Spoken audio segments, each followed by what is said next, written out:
whole topics actually. So it's actually the story I have to hand over my wallet, something like that. Sorry about that, sir. um, I'll try to add something more actually on this subject. And I think the repetition is good for training actually because you learn and understand more if you heard same thing repeated again. So I'll start with something with the short history of mediation. Mediation is not something new in the subcontinent.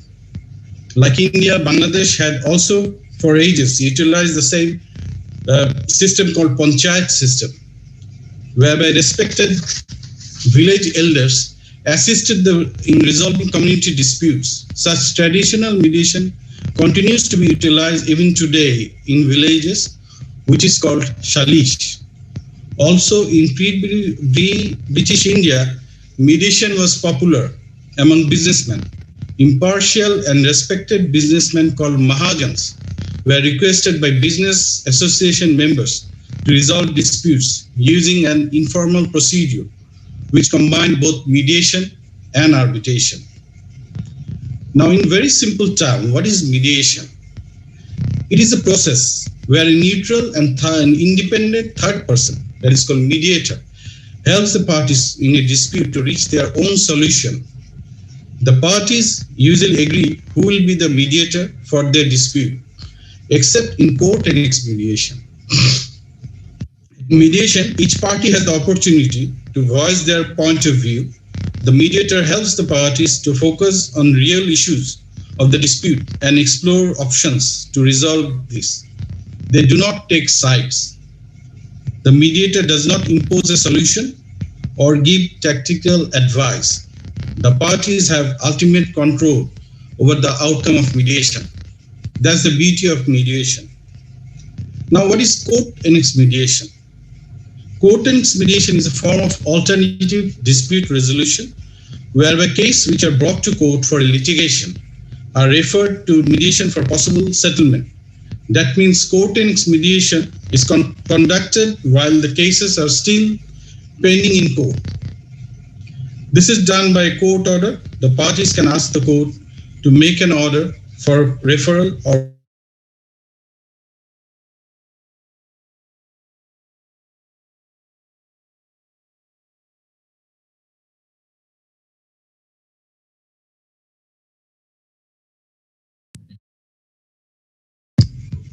sorry, I was muted. Sorry. For court annexed mediation, there is no charge for the mediator or use of rooms. The cost of legal representation is the responsibility of each party. Now, you have already heard about different stages of mediation from Ms. Priyanka Chakraborty as well as from Kevin Brown in detail. So, similar procedure has been followed in court annexed mediation. I better skip over the topics. Now, who can be the mediator or what is the qualification a mediator has to have? There is no strict requirement who can be the mediator. Mediators usually come from various professional backgrounds and have undergone training in mediation skills and techniques. A mediator is not an adjudicator. It is necessary that the mediator must possess certain qualities such as higher standards of honesty and integrity in conduct and behavior, maintain neutrality, objectivity, and not judgmental.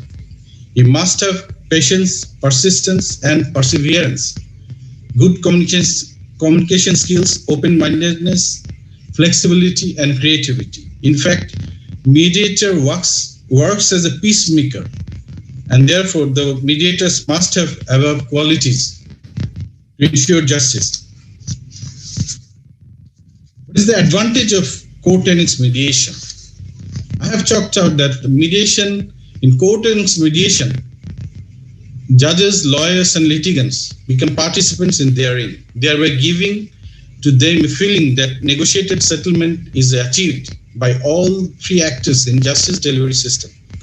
When a judge refers a case for mediation, keeping overall supervision on the process, no one would feel that the system parts with the case. The judge would feel he refers the case to a mediator within the system The same lawyers who appear in a case retain their briefs and continue to represent their clients before the mediators within the same setup. It is time bound by law, less expensive. You can also get legal aid for that for mediator. It is confidential, and discussions during mediation session are without prejudice. That is, what is said by you or by the other party will not be used against you as evidence if your case proceeds to trial. So in my opinion, mediation services under the control, guidance and supervision of the court would have more authenticity and smooth acceptance. Court and its mediation will give a feeling that court's own interest in reducing its case backload to manageable level is furthered by mediation, and therefore reference to mediation will be a willing reference. I believe that this will also establish a public-private partnership between the court and community in a win-win situation. A popular feeling that court works hand in hand with mediation facility will produce satisfactory and faster settlements. As you have already heard from Justice Iman Ali, that our Bangladesh judiciary is burdened with nearly 4 million cases, and number is mounting day by day with the institution of fresh cases. So you can easily understand the importance of mediation in our judiciary. There are a number of legislations in Bangladesh that have specifically provided for provisions relating to ADRs, particularly mediation and arbitration in civil matters, which are Code of Civil Procedure 1908, Muslim Family Laws Ordinance 1961, Family Courts Ordinance 1985, Arbitration Act 2001, the Authority in Adalat Ain 2003, Income Tax Ordinance 1984, Value Added Tax Act 1991, Customs Act 1969, Conciliation of Disputes Municipal Areas Board Act 2004, Village Courts Act 2006, Labor Court Act 2006, EPZ Trade Union and Industrial Relations Act 2004, and Real Estate Development and Management Act 2010. So you see a lot of legislation, they have already contained the provision of mediation, but we don't use it actually. So it's very pathetic. So we have to encourage the people and the other lawyers to understand that for the time being, for the need of the hour, the mediation have to be implemented in our judicial system. Now you have already heard about family matter. In the family matters, the mediation family courts have been established by Family Courts Ordinance 1985. These courts have been following the mediation procedure in disposing cases both before and even after closing of evidence. Family court is supposed to fix a date for pre-trial hearing within 30 days after the filing of written statement by the defendant. In the pre-trial hearing, the court generally ascertains the points at issue between the parties at an attempt to compromise or reconciliation, if that be possible. The court can take steps to compromise between the parties even after the closing of evidence and before pronouncing final judgment. Where the dispute is settled through compromise or reconciliation between the parties, the court execute the decree or give decision on the basis of that compromise or reconciliation. Now, in the civil matters, Civil Procedure Code, you have already heard that Section 89A have been inserted in the year of 2003, introducing the court and its mediation and arbitration as integral part of the civil proceedings in Bangladesh. However, at that time, it was discretionary power of the court to explore the scope of mediation. Later on, the Act went through another amendment in 2006 that introduced the provision of mediation even at appellate stage. The court was again amended in 2012 that made mediation system mandatory in civil proceeding. And it was again amended in 2017 that made provision to refer the dispute or disputes to the concerned legal aid officer. As stated in Section 89A, provisions relating to mediation. The characteristics of mediation under the code is flexible, informal, non-binding, time-bound, confidential, non-adversarial, consensual in nature. It's all in the section. So I just give you a brief idea. The code as it stands now after Amendment 2012, it is mandatory, which means the court is now under obligation. So you are under obligation, the participant, to refer every dispute of civil nature to mediation. We have the circular today, Justice Iman Ali said about that. So it's very unfortunate that it's in the law, but we have to issue a circular from the Supreme Court. So I think from now on, the judges would refer this matter and deal this matter very seriously.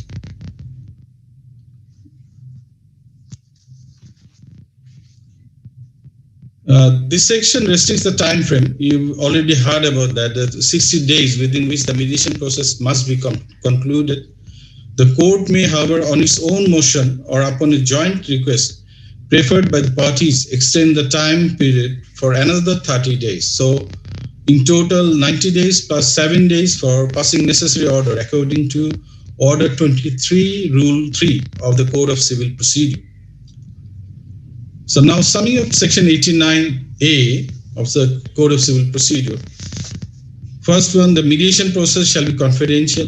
Any communication made, evidence adduced, admissions, statement or comment made, and conversation held between the parties, their pleaders, representatives, and the mediator shall be deemed privileged and shall not be referred to and admissible in evidence in any subsequent hearing of the same suit or any other proceeding. Second, the parties will always give the option to get back to the stage of formal judicial process from which the dispute has sent for mediation. Third, in case of court-initiated mediation, the same court shall not hear and dispose of the suit if the court continues to be presided over by the same judge. The parties will get back the entire amount of money paid as court fees during the institution of the suit, and the court will issue a certificate to that effect. So there is a provision, the return of court fees, and the court shall issue a certificate. Once an agreement is reached and executed by the parties, the same is considered to be final, and no party will be permitted to reopen the same either by way of fresh suit or by way of appeal or revision. That's the beauty of mediation, why it is preferred among the other alternative remedies. Yeah. As mentioned earlier, the court also introduced mediation at the appellate stage back in 2006 by inserting Section 89C of CPC. It was discretionary in nature at that time, but the court as stands after 2012 makes the same as mandatory. Now every appeal deriving from original degree must be referred to mediation and comply with the same provision as mentioned in Section 89A of the Code of Civil Procedure. Now I move to Authorin Adalat matter. After the amendment in 2010, Authorin Adalat in Section 22 was inserted a provision of mediation, and it is almost in the same words and measures as provided for under Section 89A of the Code.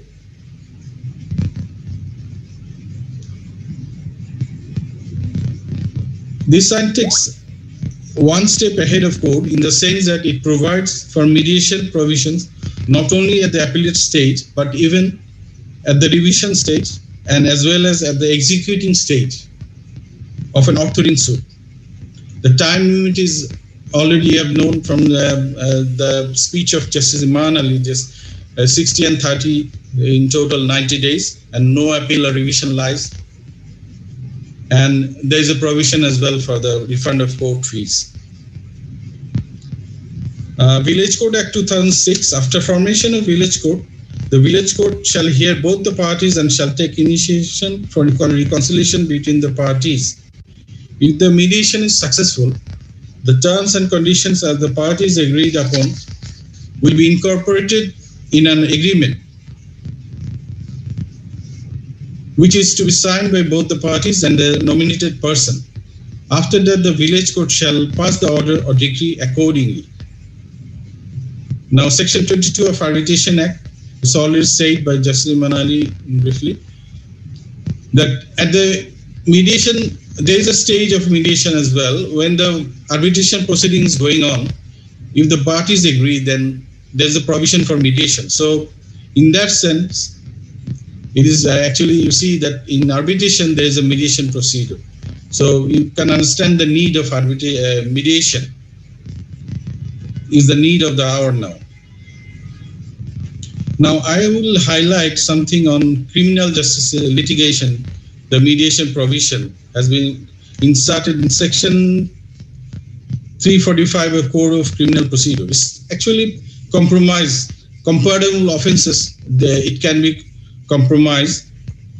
In the year of 1983, in the case of Joinal and others versus Mr. Mohammad Rustam Ali, reported in 36 Jailer Appellate Division, page 240, former Chief Justice of Bangladesh, Justice Badrul Haidar Chaudhry, stated that they encourage a settlement of dispute either by panchayat or by arbitration or by way of compromise, and if it is a criminal offense, the offense can be compounded within the limit of Section 345 of the Code of Criminal Procedure. Now, Section 345, subsection 1 provides the list of offenses which can be compounded without the permission of the court, and Section 345(2) provides the list of offenses which can be compounded only with the permission of the court. In another recent decision, the case of Nur Muhammad versus State, reported in 29 BLT Appellate Division, page 29, our Honorable Justice Muhammad Iman Ali, the chief trainer of this training program, while disposing a 35 years old criminal case, delivered the landmark judgment where he stressed the need to solve the problem through mediation in criminal matters for the compoundable offenses. In his judgment, he suggested that the judges should consider the provision of Offenders Ordinance 1960, which is applicable both in the lower court as well as in the higher court. Dear participant, I think I suggest that you should go through the judgment. It is very helpful. Now, let me discuss something, the reason for declining of mediation in the Bangladesh context. I have pointed out some causes that may reasons for declining the court and its mediation in Bangladesh. Non-cooperation of the lawyers. You have already heard about that. Mr. Justice Korean Joseph has given some tips how to involve the lawyers in mediation. His advice, his speech is very helpful. If you follow that, then you'll easily handle the lawyers to involve them in the mediation. Most of the lawyers at district level are not cooperative at all in resolving through mediation. I have noticed that in most of the cases, the engaged lawyers, the parties remain consistently absent when the court sets a date for mediation. The reason behind such non-cooperation on part of the lawyers, I think, primarily lies with fear of losing their expected amount of income from the case. If the same is disposed of through mediation at its very birth. So I suggest that positive impressions should have to be increased among the lawyers regarding mediation by involving the Bar Council and the Bar Association as well. Also, in last occasion, the last training session, Mr. Abdul Motin Khosru, he is not here in this session, mentioned to include mediation in the LLB curriculum so that the law students should be encouraged about mediation from the beginning. I think it's a good idea and will be helpful to promote mediation. Ignorance of mediation is another reason. A significant number of litigants have very little or no knowledge at all about mediation. Further, many are misguided and deceived by their engaged pleaders about the purpose and process of mediation. Absence of trained mediators and arbitrators is another reason. There is an acute shortage of trained mediators and arbitrators in our country. The few that we have are concentrated in our capital city, Dhaka. They are quite expensive and mostly beyond the reach of the common litigants of the districts. In addition, a significant number of judges have very little or no training at all on the functional aspects of ADR, and there is serious lack of trained and experienced mediators at district level. Lack of mediation center is another reason. We don't have any formal mediation centers in the district. So far I know, most of the cases, the parties sit either in the chamber or residence of a lawyer or in a restaurant, the district level, which are quite inappropriate for mediation.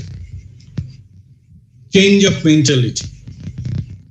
Given the fact that lawyers are not cooperative, many even have the preoccupied mental state that going for mediation is just wastage of time and hence do not try for ADR at all. Further, there is no specific law for mediation like Arbitration Act 2001.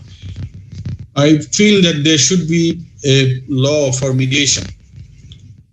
And also I feel that a statutory body should be incorporated for formulating rules, planning, monitoring mediation, as well as the whole ADR system to overcome the present problem of huge backlog of cases of our judiciary. Now, I will highlight the provisions relating to ADR where in respect of Legal Aid Act 2000.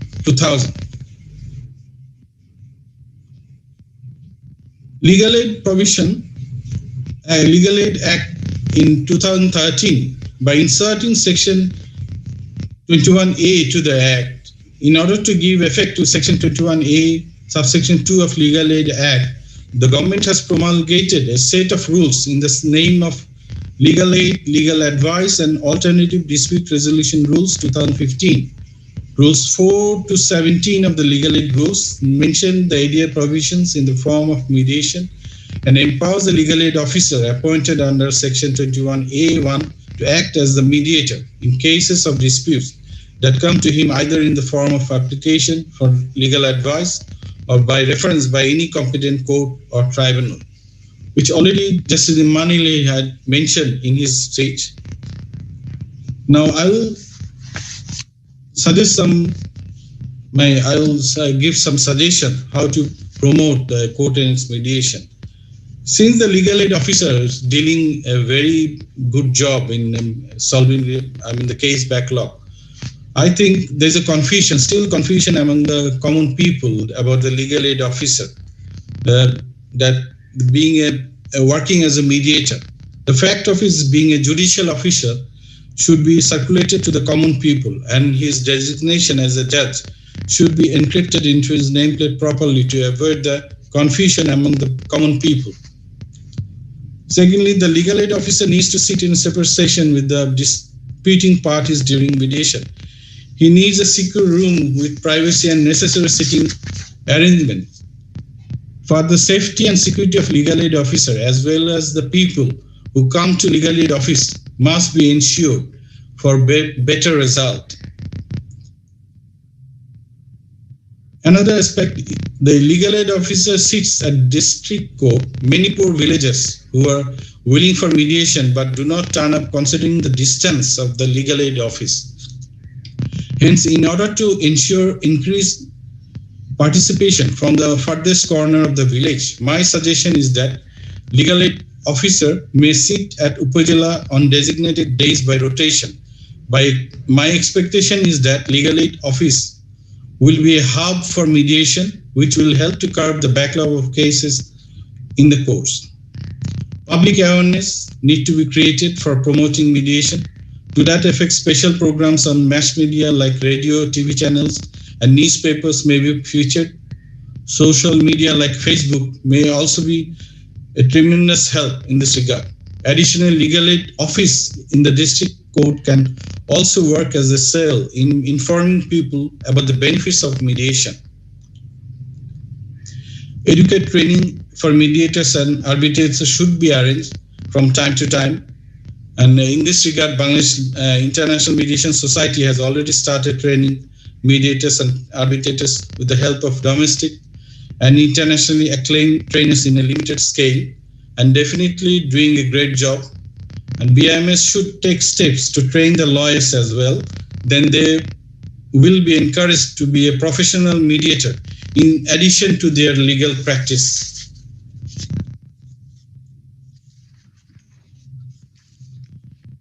Another aspect is reasonable fees can be they can be given reasonable fees. The lawyers who are involving in ADR, so they will be encouraged for mediation.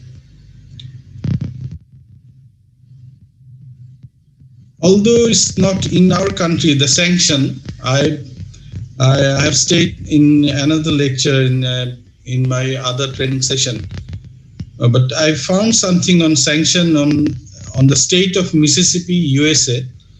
They have incorporated a clause in court and its mediation rules for civil litigation, which states that if a party or party's attorney fails to obey an order made pursuant to this rule, fails to appear at a scheduled mediation, or fails to participate, the other party shall report such circumstances to the court. The court may make such orders with regard thereto as are just within the discretion of the court, including requiring the party or the attorney representing the party or both to pay the reasonable expenses incurred because of any non-compliance with the rule, including attorneys and mediators' fees, provided, however, the mediator shall not be called as a witness or otherwise be required to give evidence at a sanctions hearing. Now, mediation in our country is mandatory, so whether it will be better to incorporate this type of sanction, I'm not sure. And I leave it for Justice Emmanuel to consider.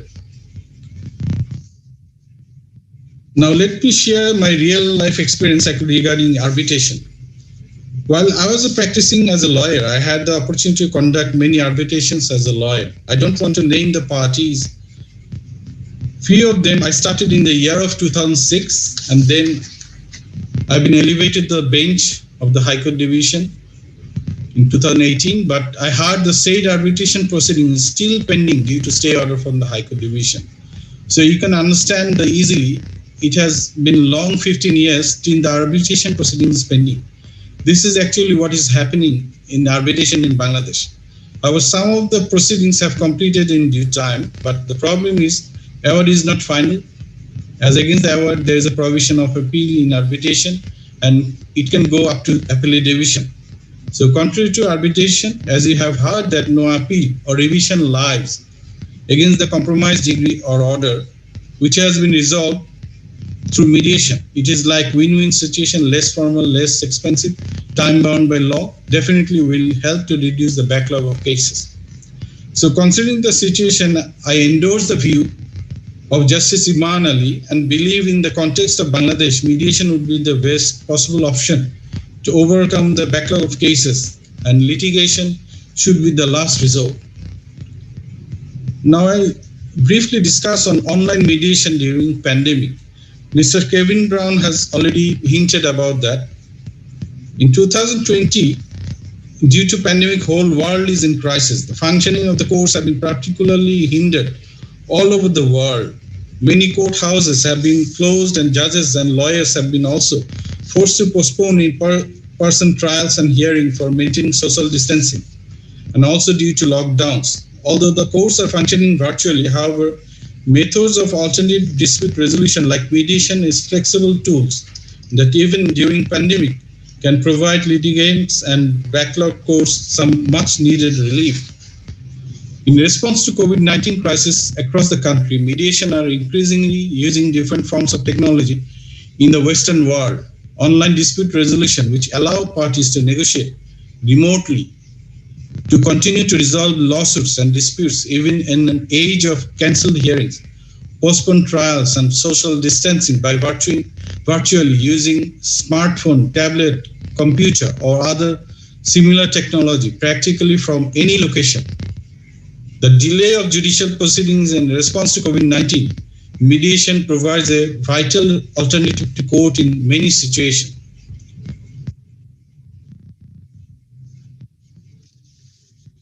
Now, there is some problem as well, that everything is not fit. I mean, you cannot guarantee that one size fits all solution.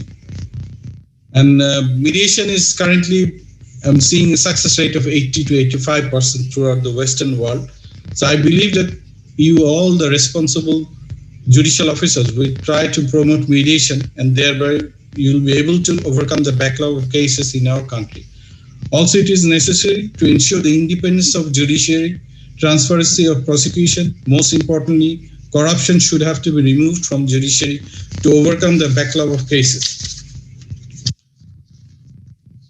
I'm tempted to quote Robert Bush, Mediation and Adjudication, Dispute Resolution and Ideology. In his book, wrote that mediation is less traumatic, more human, and far more capable of healing and reconciliation than adjudication. Now we are celebrating 50 years of independence. No one can deny Bangladesh has made tremendous progress in various social and economic indicators. The country saw steady increases in its GDP and per capita income. Life expectancy has risen as well, and other indicators too give the impression that country is on upward trajectory. Therefore, we all have to come forward to overcome the problems of judiciary. Now, before I wrap up, considering the advantage of mediation in the legal field, it has been rightly said by Joseph Greenbaum, an ounce of mediation is worth a pound of arbitration and ton of litigation. With this remark, I conclude my speech and express my sincere thanks to guests from overseas for their valuable lectures and heartfelt gratitude to the organizers of this training program, especially Mr. Goswami, who is the torch bearer of mediation, trying his level best to promote mediation in Bangladesh. His legal law journal, Bangladesh Law Times, published since 1993, is also, by publishing articles on mediation, doing a great job in this respect.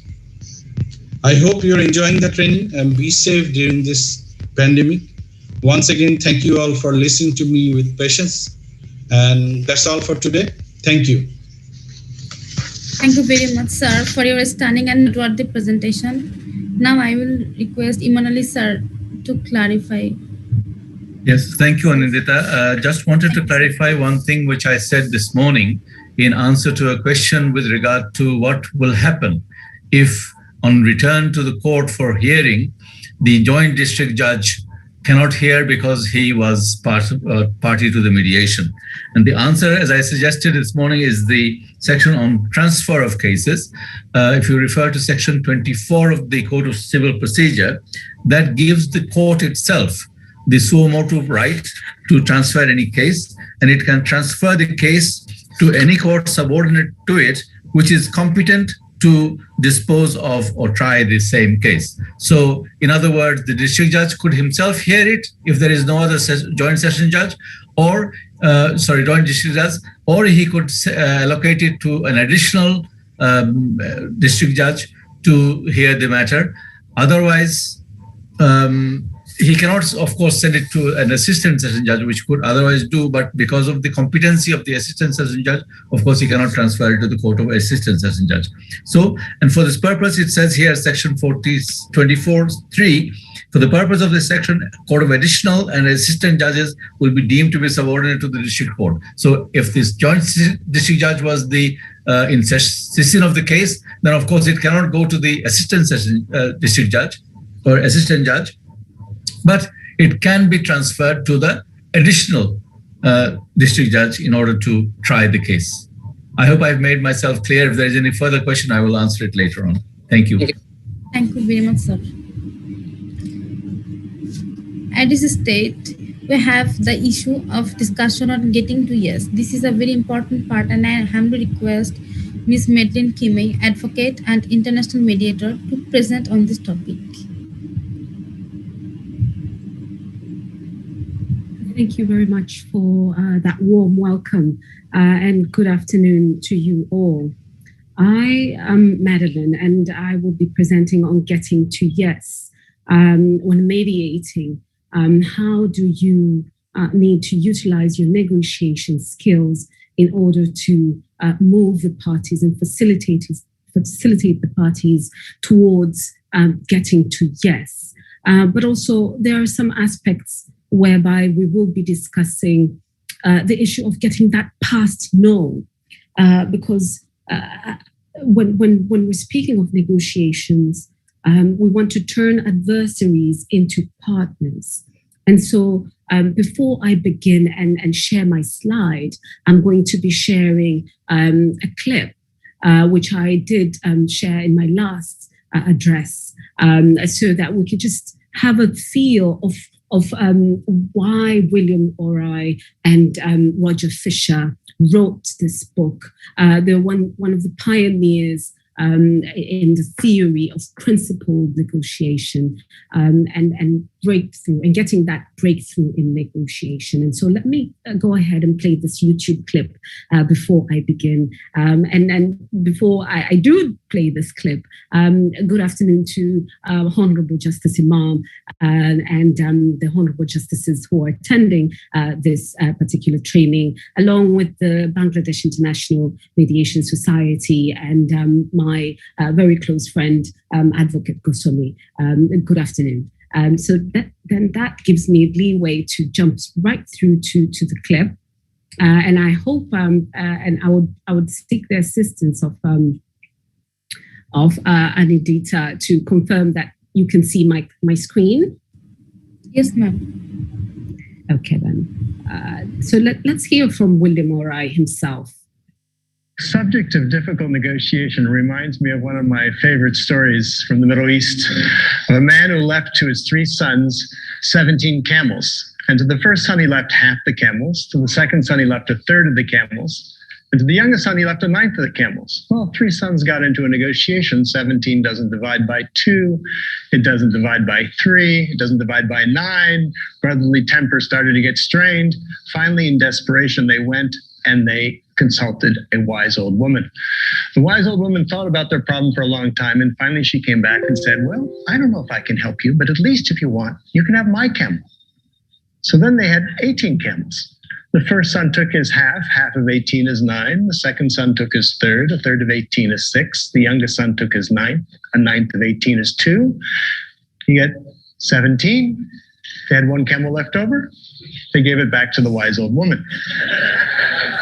Now, if you think about that story for a moment, I think it resembles a lot of the difficult negotiations we get involved in. They start off like 17 camels, no way to resolve it. Somehow what we need to do is step back from those situations, like that wise old woman, look at the situation through fresh eyes and come up with an 18th camel. Now, finding that 18th camel in the world's conflict has been my life passion. And so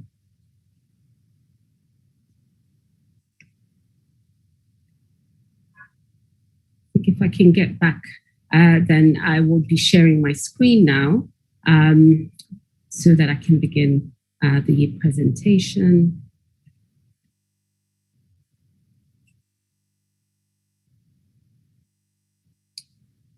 Unfortunately, that shows a box there, which is not supposed to be there. Just give me a few minutes, a few seconds to... Today things are not going smoothly here. Let's see.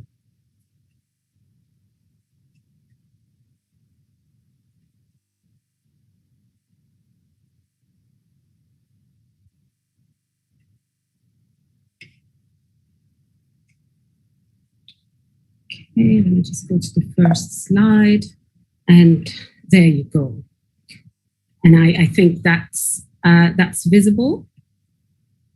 Yes, ma'am. Thank you.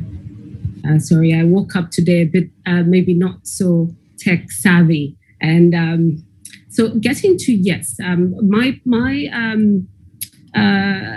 program would be discussing the book Getting to Yes, Negotiating Agreements Without Giving In. This book was published in 1981 by Roger Fisher and William Ora, as you can see there. And there was a follow-on publication that is Getting Past No, Negotiating with Difficult People. And so I didn't want to present on one book while there was actually a sequel of them, which we can all discuss and learn about.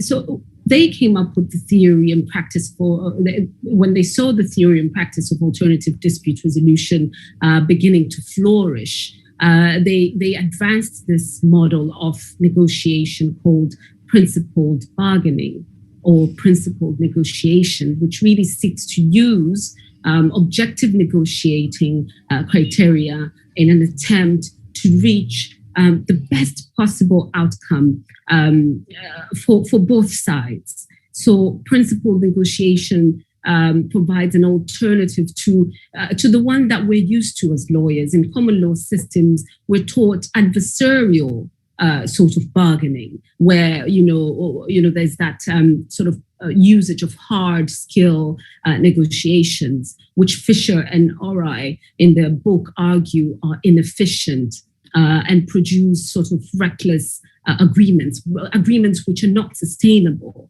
And really, such agreements that are coming off that adversarial sort of approach do create very much a sort of a tug of war in terms of that relationship. It damages the relationship. And in the Getting to Yes theory, there has been some critiques in terms of the limitations that it might have. Because when you speak of principled negotiation or bargaining, you would often find that it might be unsuccessful where there's irreconcilable sort of conflict, and the parties' interests are directly opposed. And so this is often the case in single issue disputes where it is impossible to expand the pie. So when you watched the clip, at the very last end, he said, how can we get that 18th camel in the picture? So the breakthrough negotiation that he's speaking about is getting past the obstacles, and your opponent's negative emotions, his hardball tactics, and the unsatisfied interests that they put onto the table, and of course the belief that he can win through power. And why I'm reading that is because I'm getting it from page 137 of the Getting to Know book. I'm not sure if you can see me showing the book, but on page 137 of Getting Past No, he speaks on turning adversaries into partners. And these are the challenges that one needs to get past, these 5 challenges for that breakthrough strategy to be effective in real terms. So then if I go over to my next slide, and I know you've had yesterday to train and today earlier morning. Apologies that I wasn't able to join. In Tanzania here, we are having public holidays, and so I was slightly late in joining this session this morning. And so I'm sure we've gone through that various defining moments when we're speaking of mediation, and a lot has been looked at. But one key aspect of that definition, as highlighted in my slide, is negotiated agreement. Yes, the parties have ultimate control. Yes, there's a third party in play to assist and facilitate the process itself. But at the end of the day, there would be a negotiated agreement. And then I come back to the American Arbitration Association in 1992. They had a paper out, and where in that paper they define mediation as having to consist of the effort of an individual or several individuals to assist the parties in reaching a settlement of a controversy or a claim by direct negotiations between or among themselves. And the mediator participates impartially in the negotiations advising and consulting the various parties involved. Now, this is what you would call evaluative mediation, and we are aware in the Americas they tend to have more evaluative approach mediations in certain instances, and of course at points one could use the facilitative approach and the transformative approach. But in the evaluative process, that's when mediator can also have some sort of level of intervention there. And so if we look at the art of negotiation first, in the slide there, it tells you negotiation is a qualified communication process. It may be defined as a process of interaction by which two or more parties who need to be jointly involved in an outcome, but who initially have different objectives, seek by the use of argument and persuasion to resolve their differences in order to achieve a mutually acceptable solution. So in the most effective negotiators, I would say, are characterized by having more open, cooperative, and friendly negotiation strategies. So they realize the importance of separating the people involved in the mediation or the negotiation from the issues that are being negotiated, and avoiding personalizing the issues. And we'll see later what what Uri and Fisher say. So effective negotiators focus on the substance of the particular negotiated matter, not the people involved, and can be, and then that's when you can be tough on the problem while being soft on the people. Now, that's very important. Effective negotiators also employ cooperative style and maintain a good personal relationship with the opposing side. And so if you're in the negotiation room and you're able to maintain this cordial sort of approach for the negotiations, then you might have that a good power or more persuasive and concrete sort of ending to the story. So they're concerned with getting a good result, such people, that is fair for both sides, as they are with maximizing the outcome for the other side. Now, if I get to the next slide, we looked at principled negotiation, which is really what theory Uri and Fisher have introduced in their book, Getting to Yes. And this really directs that you look for mutual gains whenever possible, and that when your interests conflict, you should insist that the result be based on some fair standards. Now, there's been a lot of questions as to what would be fair and what standards do you use? How do you craft these? And so let me go on and reading the definition. Fair standards independent of the will of either side. Principled negotiation shows you how to obtain what you are entitled to and still be decent. That's what they propose. So these produce wise outcome efficiently and amicably by being problem solvers if you use this particular methods. And they go on to point out that you need to separate the problem from the people, as I said before, focus on the interests, not the positions, explore the interests before, avoid having bottom lines. It is best to have a partner, and the stronger your partner. And when you're creating your partner, your best alternative to a negotiated agreement, that's what a partner is.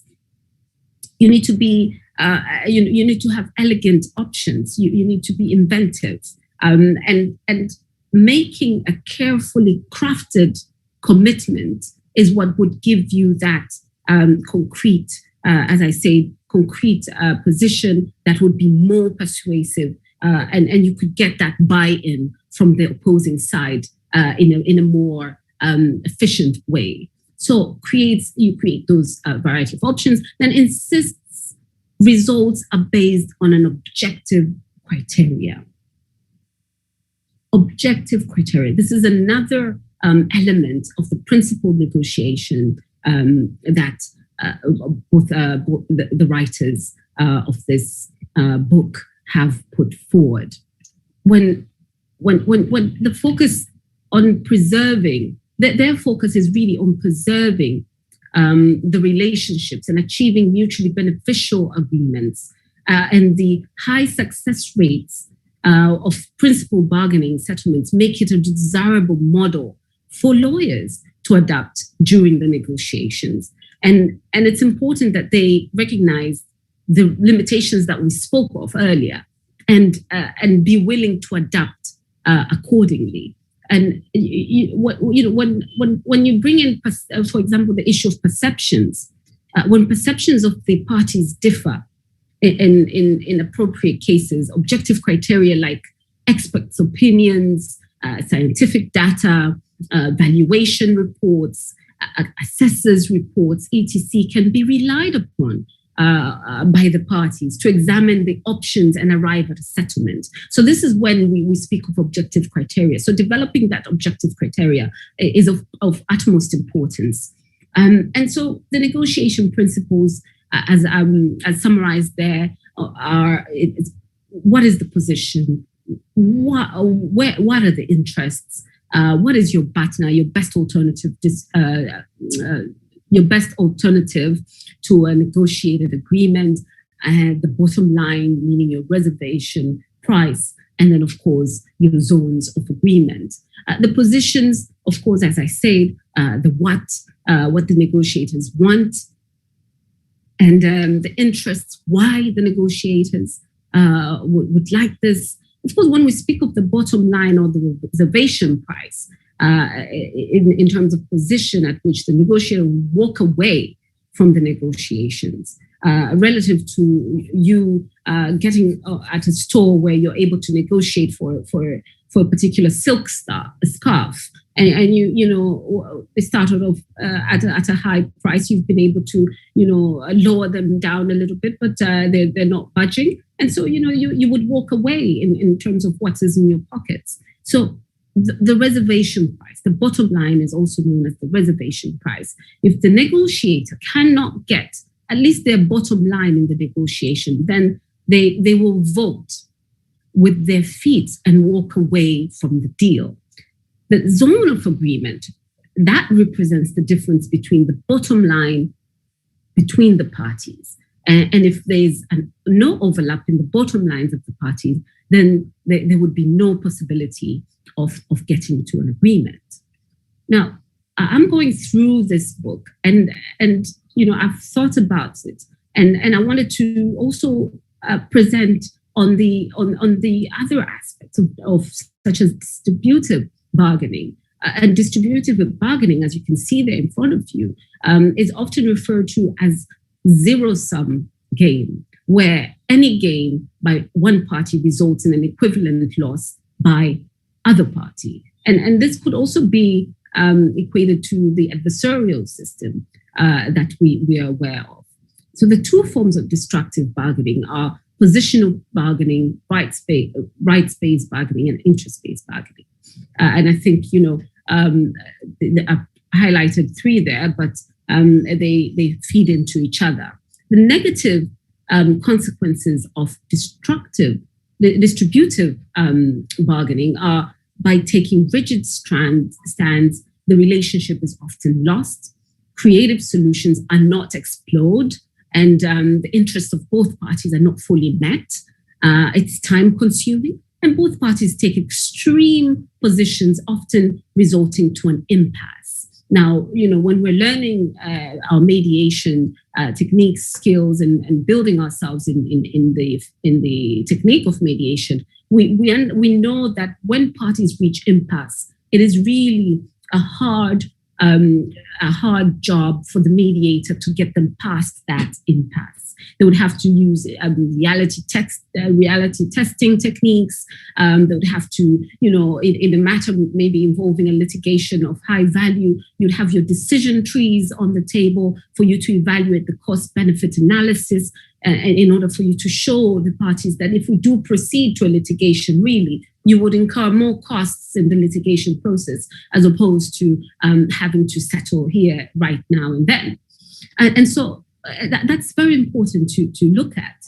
The rights-based approach the slide is on about focuses on the legal rights of the parties and attempts to achieve a resolution which meets the relevant legal criteria of the dispute in a manner that is consistent with resolutions achieved in a traditional court setting, whereby if we look at the interest-based approach, this focuses on the underlying needs and interests of the parties and then encourages a broader range of solutions solutions to the dispute, which address the underlying interests or the business of those parties, or in addition to the legal interests that they have. So the theory underlying the interest-based approach is advanced by the authors in the Getting to Yes book that we are currently discussing. The interest-based, you'd have 3 steps essentially: identifying the interest of the parties, prioritizing the parties' interests, helping the parties develop terms of agreement or settlement terms, and in outlining those interests. Sorry, the 4th bullet is not supposed to be there. So a mutually beneficial agreement is developed based on the facts, on the law, and the interests of both parties. And this is a collaborative negotiation strategy that can lead to a mutual gain for all parties via the win-win. It has the potential to combine the interests of the parties, create joint value, or even enlarging the pie, as we saw in the clip. Relief expands in interest-based bargaining. It preserves or enhances relationships. As what we've learned, what the key advantages of mediation is preserving that relationship or enhancing it the best possible way that one can in terms of getting that mutual agreement. And so it has all the elements of principled negotiation and is advised in cases where the parties have ongoing relationships and or interests they want to preserve.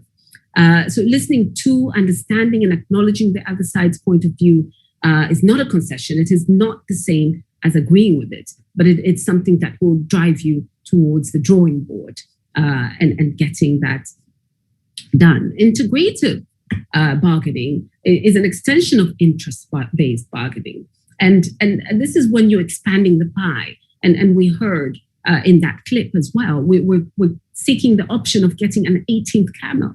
And so the parties think creatively to figure out ways to sweeten the pot, it says there, by adding to or changing the terms of settlement.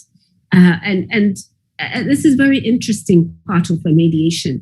And this is really what attracted me to mediation and the practice of mediation. It's that inventive sort of approach in coming to a solution.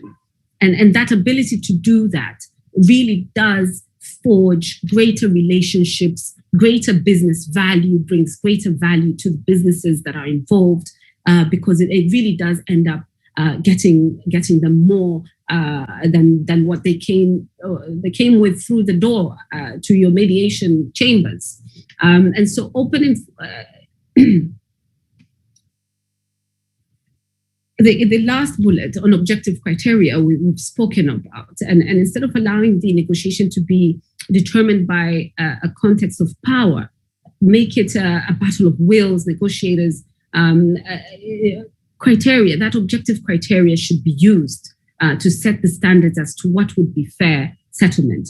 For example, using the market value price and the likes. Log rolling, this is an interesting one, because this is where 2 or more issues are in dispute, and the negotiators may be able to do a series of trade-offs, and set off that particular those particular disputes in that manner. And I often like sharing this Arab Bazaar table, because it does show you the differences between the 2 bargaining techniques and their end goal. And it gives you there that the motivation for the distributive bargaining is really a win-lose, whereas opposed to the integrative bargaining, you've got that win-win outcome, where you see the duration of the relationship with the parties at the very bottom, where you have short-term when it comes to distributive bargaining, and then in an integrative bargaining or principles bargaining, similar, in the long-term relationship is preserved. So I find that to be very important. So the reason you negotiate is to produce something better than the results you can obtain without negotiating. What are those results? What is the alternative? What is your BATNA? Now, this slide deals with the BATNA. And if you look at chapter 6 of the book, Getting to Yes, Fisher and Ori expand on this. This is your best alternative to a negotiated agreement. This is the standard against which any proposed agreement should be measured. This is your BATNA. And having a BATNA, as I said before, is there is power in having a BATNA and making it, and you must make it carefully, very carefully. Because that would be your commitment, and that would be giving you that power to negotiate with the parties, knowing your partner clearly. And so it would be not easy for them to tread on you, being that you are aware of your partner, your best alternative to a negotiated agreement. So the slide deals with BATNA's length, determining the value. This is a question that I usually get when I'm doing face-to-face trainings. How do you determine the value? And so it's quite hard and difficult for lawyers in a negotiation or in a mediation to advise their clients on value. And so make sure you use the expertise. But the true value of a lawsuit is determined in a manner that is similar to a valuation of an asset, where you have your independent valuer. Fair market value is determined by what a willing buyer will accept and what a willing seller will pay. And the number that an appraiser would give may be reasonably accurate, but it does not represent the actual value. In like manner, the value of a lawsuit can only be determined through negotiations. The number that the plaintiff, for example, is willing to accept and the defendant is willing to pay in that case is worth having to explore throughout those negotiations. Now, a good mediation, the outcome of a good mediation is you would have a better than alternative to a negotiated agreement. It satisfies the interests of the client very well, the other side acceptably, the third parties maybe they can tolerate it, and then adapt a solution that is best fitted in all available options. It is a legitimate, and one feels it to be a legitimate outcome. Involves commitments that are clear, they're realistic and also operational. Involves communications that are efficient and well understood, and results in an enhanced working relationship. So the parties and their attorneys can deal with future differences more easily. I often find settlement agreements that are very much shallow, but shallow in the sense that they don't expand towards how then do we deal with a dispute that arises from what we've negotiated here today. Do we come back to mediation, or do we have these options here to explore when something else erupts when we're carrying out this negotiated agreement? So have that negotiated settlement agreement covering at length all legal risks attached to that particular mediated agreement. So just remember that the key to a successful win-win result is preparation and commitment to a cooperative mutual problem-solving style, such as the one that we have seen Ori and Fisher propose. There's nothing more empowering and enjoyable than when the parties successfully conclude a mediation and having that feeling of win-win situation. And so with that, I wish to conclude and have some time to discuss with the attendees on the Getting to Yes and Getting Past No books. So in my conclusions, I would say that really we learn by practice. Negotiation skills, it's an art. And so we would learn by practice more and by practicing more and more. And the most fundamental aspect of mediators' objective is to secure an attitude shift on the part of one or more of the parties. And so the more we amplify our mediation skills, the more our negotiation skills are also improving. Without this, the parties are likely to remain in the same entrenched positions as when they entered the conflict, which we would say there would be little prospects of success. It is important to realize that win-win, and in my last bullet there, where I say forget winning, what I mean is that we need to realize that win-win does not necessarily mean an equal win. One party may gain more than the other, but as long as both parties gain more by mediating, then a win-win outcome is usually achieved. In order to create a true win-win through these processes, both sides' problems must be resolved. That is why the mediator needs to start first, learn what both parties want. Then the mediator would be guided by yet another basic principle of, some say, psychology. People want first to be understood before they understand.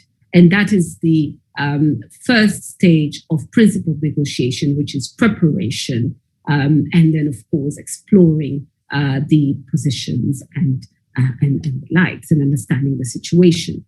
I think this is the last slide in my presentation, and that would give us some time to speak more on the getting past no and also the getting to yes. And so I welcome any questions from the floor to discuss it in a more sort of interactive manner, as opposed to just me presenting and not having that interaction.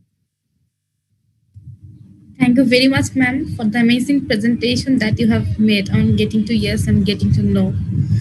Now I'd like to invite Mr. Veeraraghavan Invabichayan, an international arbitrator and course director of Bangladesh International Mediation Society, to discuss on model law.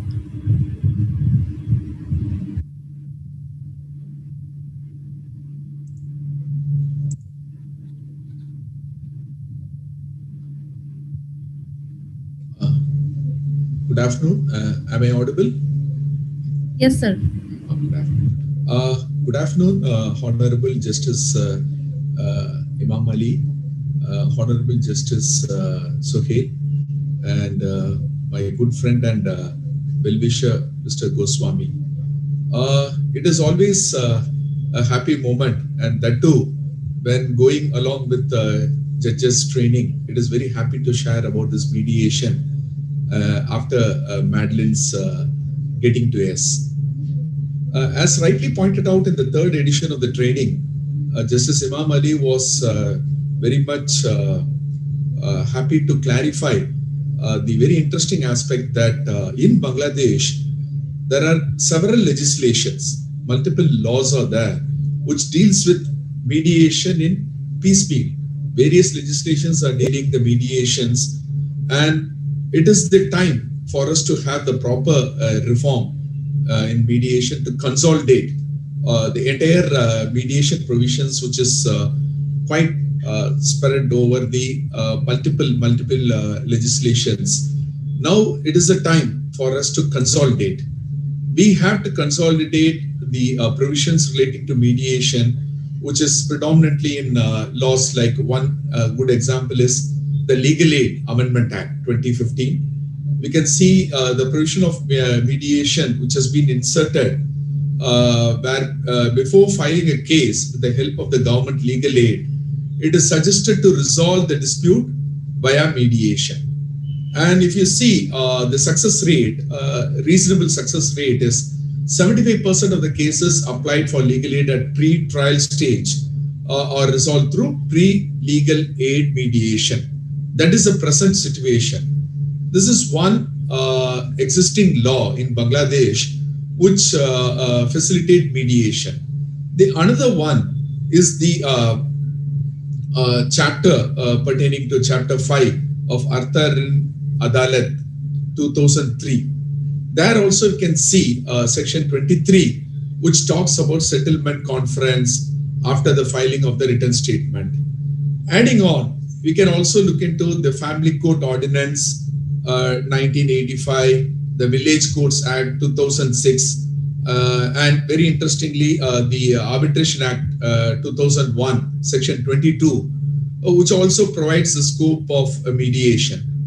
All these legislation eventually are promoting mediation. But now we are in the verge of consolidating the entire aspect of the mediation which has been dealt in various legislation into one legislation. That is very important.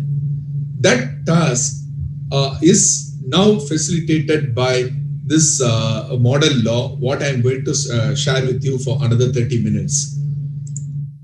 What is the model law? How this model law is going to facilitate this mediation or the future mediation in countries like Bangladesh or India or Cambodia or even any Southeast Asian countries, including the European continent. How it is going to happen? What is the task given to this model law? How it is going to work it out? Now, we have the concept of arbitration. I think many would be very familiar, and I was very happy to hear from Honorable Judge Sohail Saab that he was an arbitration practitioner during his practicing period, where he also encountered it into arbitration, and that too arbitration also is considered to be an adversarial process. That is a delay. The arbitration process also get delayed several months, several years, and there is no end for any process. That too, even if you take the disputes to arbitration, the very paradigm shift from litigation to outside court process like arbitration, then moving into conciliation, all is to get the outcome at the earliest point of time with reasonable cost and less procedure. This is what it is needed for all of us to venture into any of these ADR mechanism. Since this arbitration, I think arbitration is very popular in most of the developed nations. Why? Because we do have a model law. The United Nations Commission for International Trade Law, which facilitates the harmonization of arbitration legislations in many countries. And now the record is more than 100 countries have adopted this model law. And now we have a harmonized arbitration law. When we say that it is a harmonized arbitration law, eventually that particular model law is facilitating and having a uniform status for the arbitration process, for the arbitrators' powers and duties, for the enforceability of arbitral awards.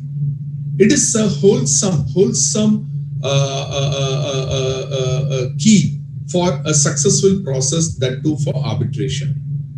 We want to have a uniform practice of arbitration, but still we are facing a gray situation when dealing with such a procedure. But nothing wrong with the model law.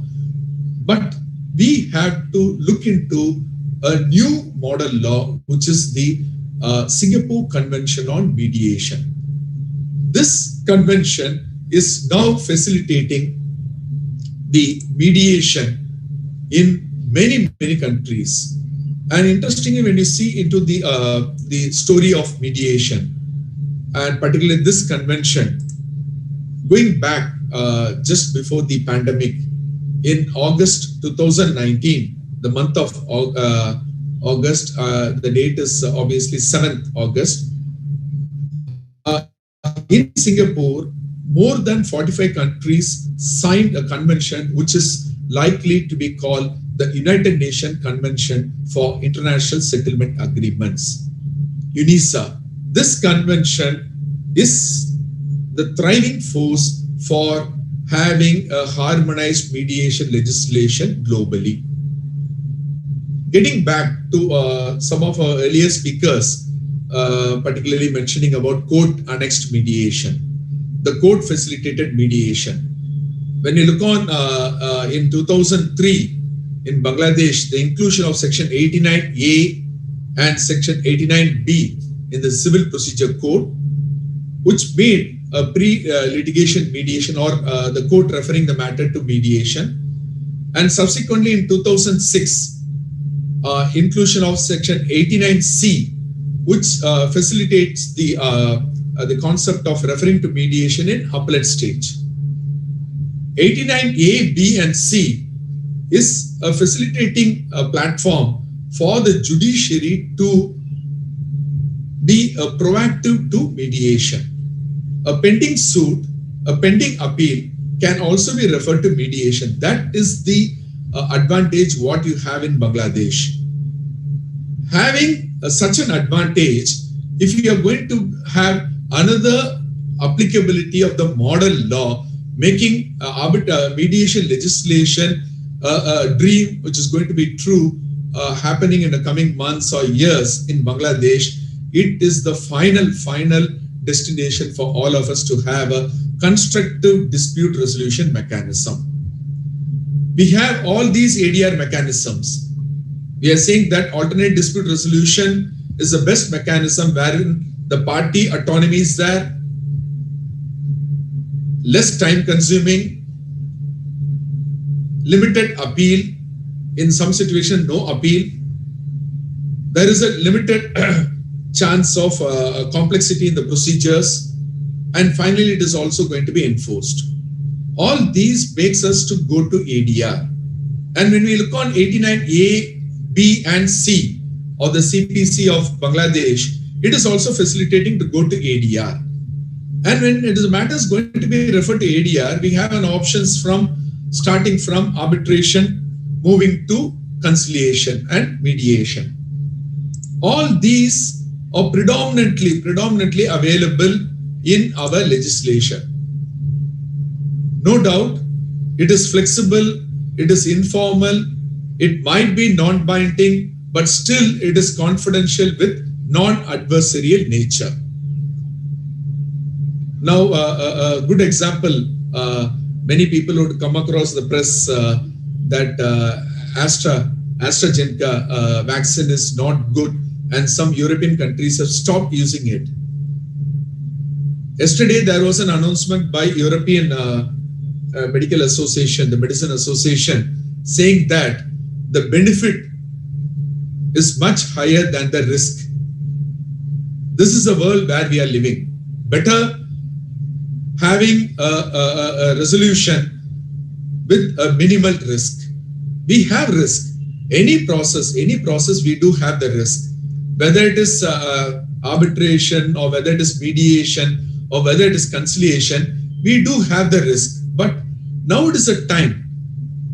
When you look on the various legislations in Bangladesh, it has to be concluded that mediation is still in a developing concept as an ADR mechanism in Bangladesh.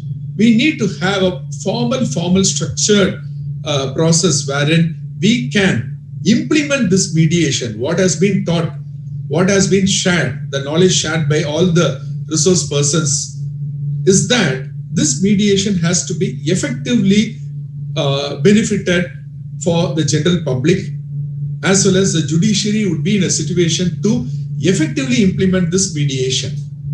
To effectively facilitate this mediation, we need to depend upon this new Convention on International Settlement Agreement. No doubt it is facilitating international settlement agreement. Like arbitration, we also have this model law for international arbitration, but we have to expect this mediation law in every country which is going to ratify to be adopting both domestic and international. To begin with, it will be international. Subsequently, it will also deal domestic. Getting back to this convention, which is a great outcome of the United Nations Commission on International Trade Law. It has been approved right now by more than 53 countries, including the larger players like US and China. I think many would be very familiar with this BRA initiative, Belt Road Initiative by China, and the US diplomacy on facilitating this investment, a good investment climate in any jurisdiction by USAID. USAID and BRI are the great platform for facilitating a judicial system which is user-friendly, which is making ease to do business in any jurisdiction.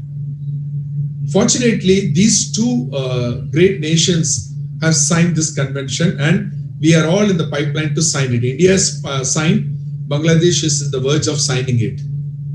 The very significance of this convention is that this convention has been designed to become an essential instrument in facilitation of international trade, as well as promotion of mediation as a best alternative and effective method of resolving trade disputes. Now, most of the disputes, when you are looking into arbitration, we always combine the word commercial arbitration. Similarly, when it comes to mediation, initially, this model law is facilitating commercial disputes. And conveniently, it is resolving trade disputes.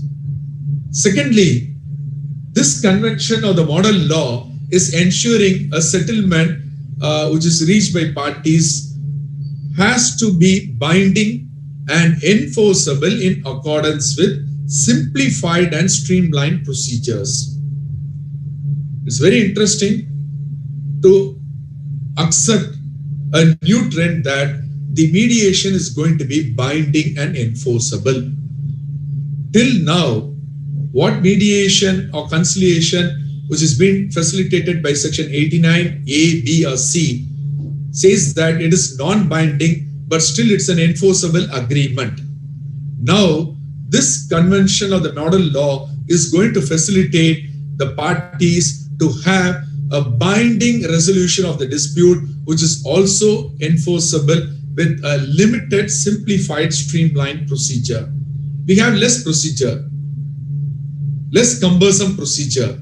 We need not follow the procedural laws. The procedure is very simple. That has been another significance of this convention. Thirdly, businesses seeking enforcement of a mediated settlement agreement across borders. That is a cross-border transaction. Now it is the global. It is considered as a global village. We are members of WTO, the outcome of the UNCTAD.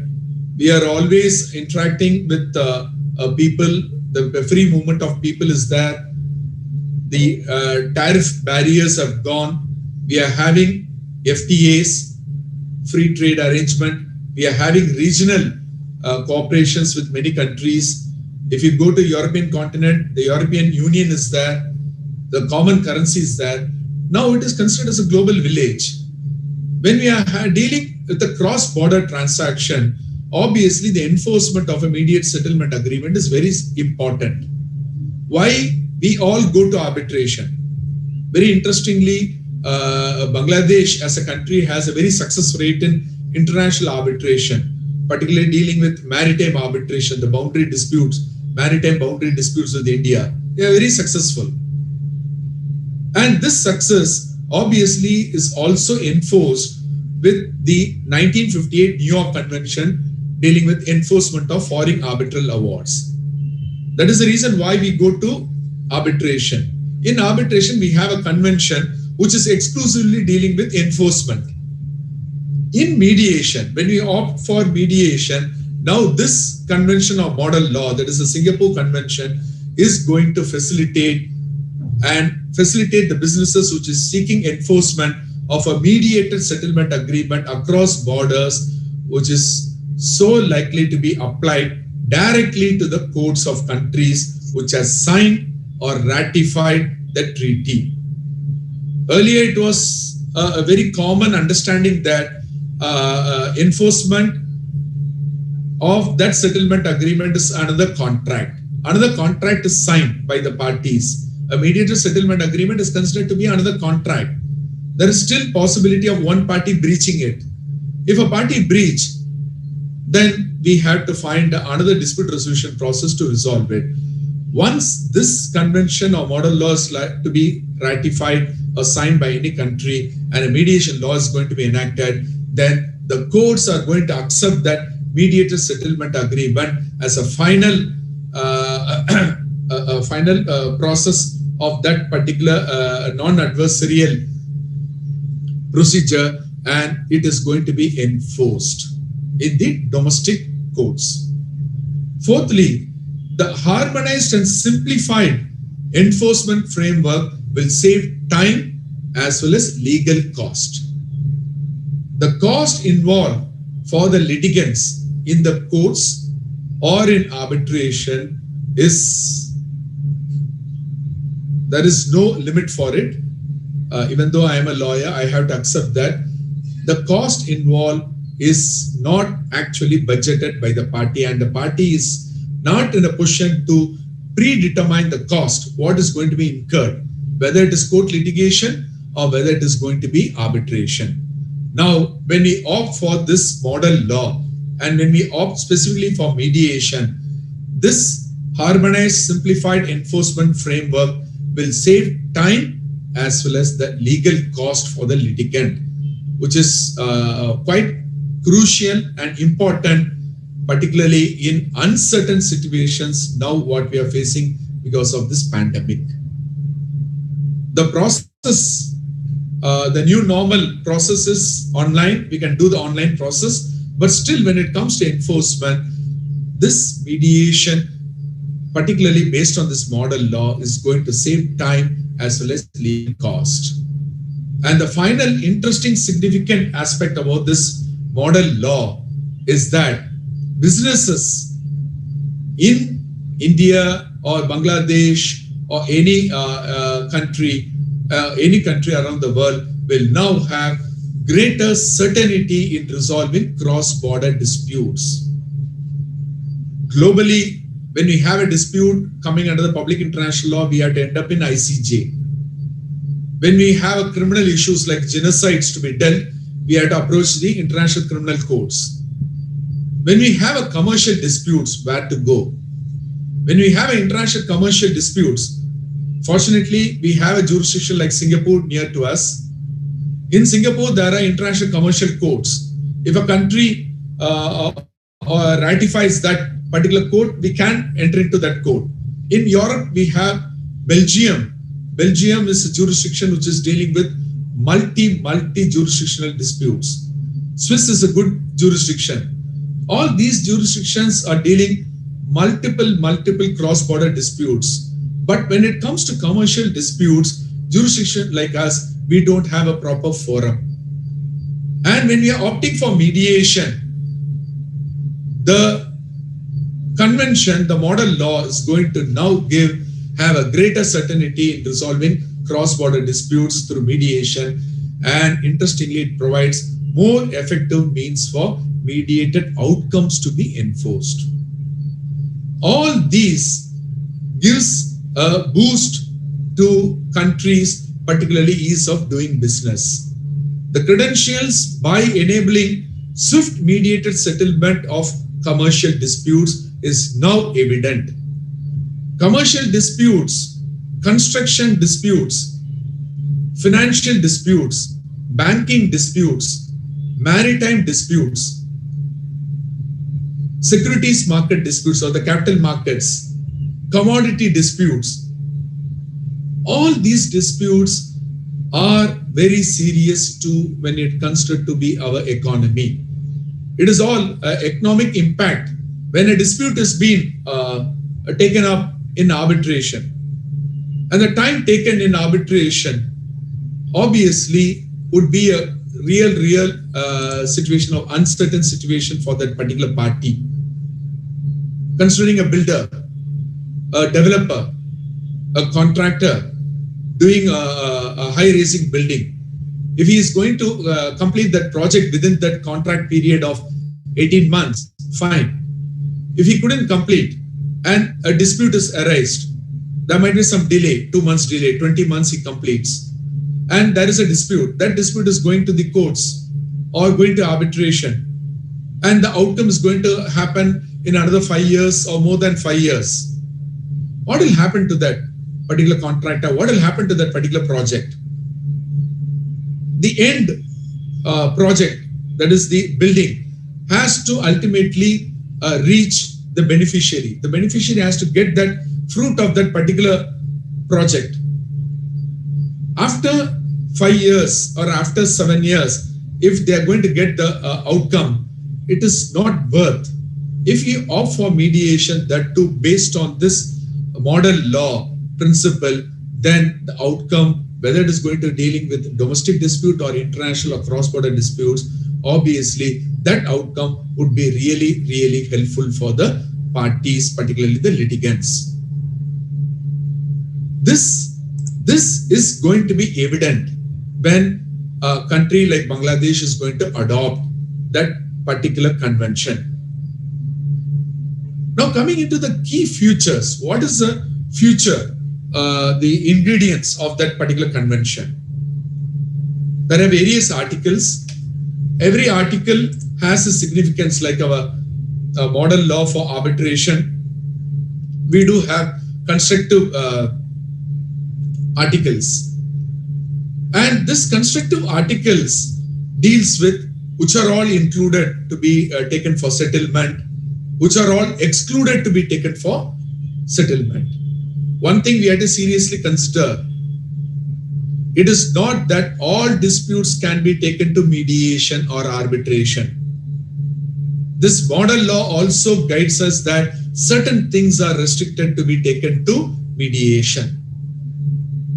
We have to wait and see when Bangladesh is going to adopt and ratify this model law, and the Bangladesh Mediation Act is going to deal with this exclusion or inclusion.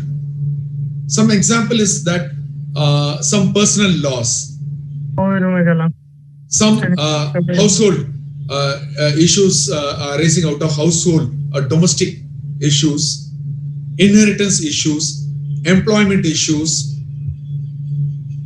how we are going to, or how our law is going to treat, that we have to wait and see. But there is exclusion and inclusion principles laid out by this model law. Secondly, very interestingly, now we are going to have a definition for the term mediation. If you look on this model law, Article 2, Subarticle 3, it tries to define the term mediation. It says that mediation as an attempt by parties to reach amicable settlement of their dispute with the assistance of a third person or persons who are called the mediators, lacking the authority to impose a solution upon the parties. Very interesting definition. One part of the definition says that it is an attempt by parties to reach amicable settlement. It is not that third person, the mediator, making the attempt to make an amicable settlement. It is an attempt by parties to reach amicable settlement. And the third person is assisting those parties to reach that amicable settlement. And very interestingly, there is a rider given to that authority. While assisting, the third person lacks the authority to impose a solution upon the parties. Now we got a clear definition for the term mediation. Many of our Commonwealth jurisdiction, like India, Bangladesh, we promote conciliation a lot than mediation. Now, this definition facilitated by the model law is going to give us a great opportunity to mediate. Now we, the judiciary, as well as the lawyers, have a clear definition for the term mediation. It is an attempt by the parties to reach amicable settlement of their dispute with the assistance of a third person, a mediator, who lacks the authority to impose a solution upon the parties. This definition has to be in principle adopted in all our legislations or the rules and regulation. Further, looking into this convention, it tries to give formalities like set out certain formalities and give some requirements like the settlement agreement has to be signed by the parties. There must be evidence that settlement agreement resulted only out of mediation. There can't be any other process. There is a very interesting research by Indian Institute of Technology, IIT Madras, wherein they came out with a concept called NSJS, non-state judicial system. There are some system which is not recognized by the state, but still it is working out very well in some communities. If you look on the fishing communities in our coastal areas, when you look on with our rural community dealing with agriculture, they have their own system which tries to facilitate the dispute resolution. That should not be taken here. Two interesting requirements are being given as a formality in this model law. One, the settlement agreement has to be signed by the parties, not by the mediator. And secondly, there should be evidence that the settlement agreement has resulted only out of mediation, not out of any other process. This is a really interesting formalities given under this model law. Not only that, further, there are some grounds for refusing relief. Please keep in mind, a mediated settlement agreement on its whole cannot be enforced. It also can be tested by the courts. When you are going to have a mediation law based on this model law, there will be a ground for refusing relief. Like if the party who has entered into the settlement agreement was under some incapacity, then the relief which has been granted, which is contrary to the public policy of our country, the subject matter of the dispute is not at all capable of settlement by mediation. The settlement agreement itself is considered to be null and void, inoperative, or incapable of being performed under any law. And interestingly, there is one ground for refusing relief under this mediation model law is that the settlement agreement is not clear or comprehensible. A new development. This is a new development in the model law, which gives that the settlement agreement has to be clear. If it is not clear, then the mediated settlement agreement can be tested by the courts. This we can't avoid. Any model law will suggest parties to have some remedy if there is a gray procedural flaw happen on certain grounds, like or the grounds just now I just mentioned, like the party was under some incapacity, the agreement was against the public policy of the country where it is likely to be enforced, or even if it's a domestic dispute, it can't go against the public policy of the country. The subject matter is not capable of taken to mediation. All these also has to be seriously considered when we are going to practice the mediation, or the courts is going to refer the mediation for court annexed mediation process. Further, if you add on, this model law also suggests that there are some conduct or qualifications suggested for who can be a mediator and what conduct the mediator should possess. A simple understanding is that the mediator should not breach the standards applicable under the guidance given by the International Mediation Institute, that is IMI. And further, the mediator, while taking the assignment, acting as a mediator, has to disclose circumstances relevant to his independence and impartiality. That also can be seriously considered when it comes to the mediator's perspective. The mediator has to follow the standards, as well as the mediator has to disclose the circumstance which is relevant pertaining to his independence and impartiality. Lastly, this model law has given some reservations for signing parties, like countries. When they are signing, they can also opt out of certain principles. They can have some reservations, like when it comes to the New York Convention for Enforcement of Foreign Arbitral Awards, that is a 1958 convention which is applicable for arbitration. Every country has some reservations. It is not that all awards given outside our country or awards given in our country which is likely to be enforced outside our country would be accepted. If there is a reciprocal arrangement between the countries, then it will be accepted. Likewise, in mediation also, there are some reservations which is applicable for the parties to adopt. All these are seriously, have to be seriously considered when it comes to applicability of this model law.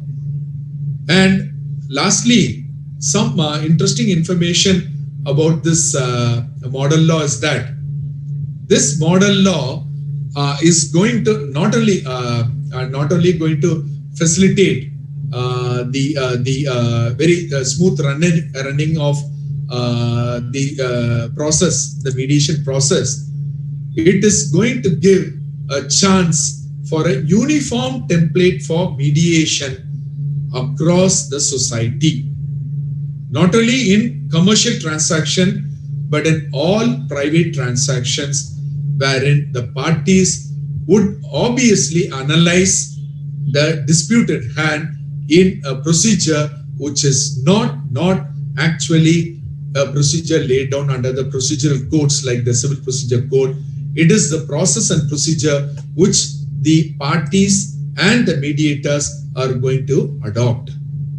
And the final point, what I want to reiterate, that this convention, which is considered to be the model law for mediation, is going to facilitate the mediation as well as conciliation in jurisdiction like Bangladesh and India, where we are very conducive with the process of conciliation. The only difference is that it is one is facilitating, another is evaluating.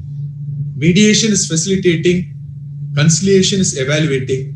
Both these processes is likely to be constructively adopted in our jurisdiction, and we are going to have this model law which is going to bring down a successful mediation, whether it is referred by 89A, B, C, or it is parties who are agreeing directly by venturing into a mediation clause in the contract and take up mediation. Thank you. Thank you for the organizers for giving this opportunity to share about this model law and the advantage what we are going to have when this model law is going to be adopted in our country. Thank you very much, sir, for your fruitful presentation on modern law. This is the question and answer session. You can ask if you have any query.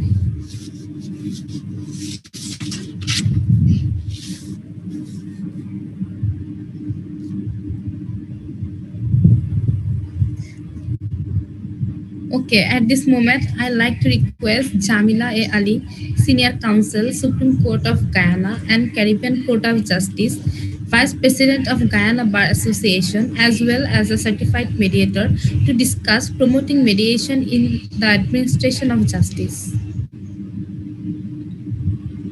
Thank you very much, Anadita. Honorable Justice Muhammad Imam Ali, Mr. S.N. Gosami, Chair of BIMS, judges, mediators, lawyers, and other participants, all protocols observed. Good evening to you all from early morning in Guyana, a small country of about 83,000 square miles with only about 700,000 persons. And we make up a part of the Caribbean. I just have a few slides. I'm wondering whether I can just share them.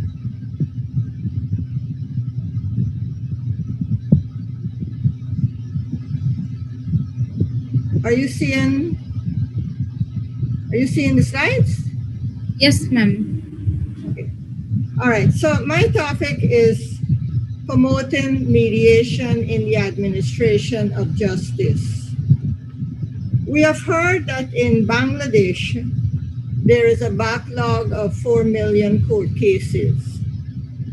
Following what Justice Imam Ali has said, I too wish to present that the use of mediation can improve the administration of justice in Bangladesh by reducing this huge backlog of court cases. Mediations reduce the lengthy delays in the hearing and conclusion of court matters.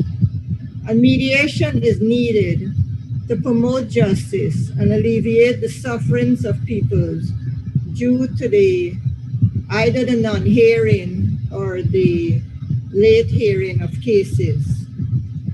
I can say that Guyana has used mediation many years ago and still continue to use it to reduce the backlog.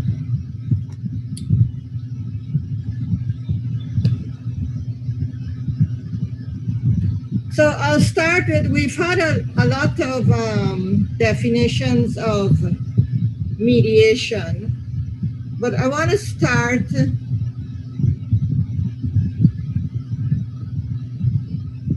with a definition that I have of mediation. Are you seeing the entire definition? Yes, we can see it all. Okay, thank you. So the mediation is a skill of a mediator who is a person trained to act in a neutral role to assist the parties with disputes, to communicate with each other by listening and sharing ideas, and to generate options in the mediation process conducted in private, with the goal of the parties connecting and finding their own solutions to resolve the conflicts peacefully and making the world a better place. For the entire today and yesterday, we would have heard many aspects of what's contained in that definition, which embodies the entire principle of mediation.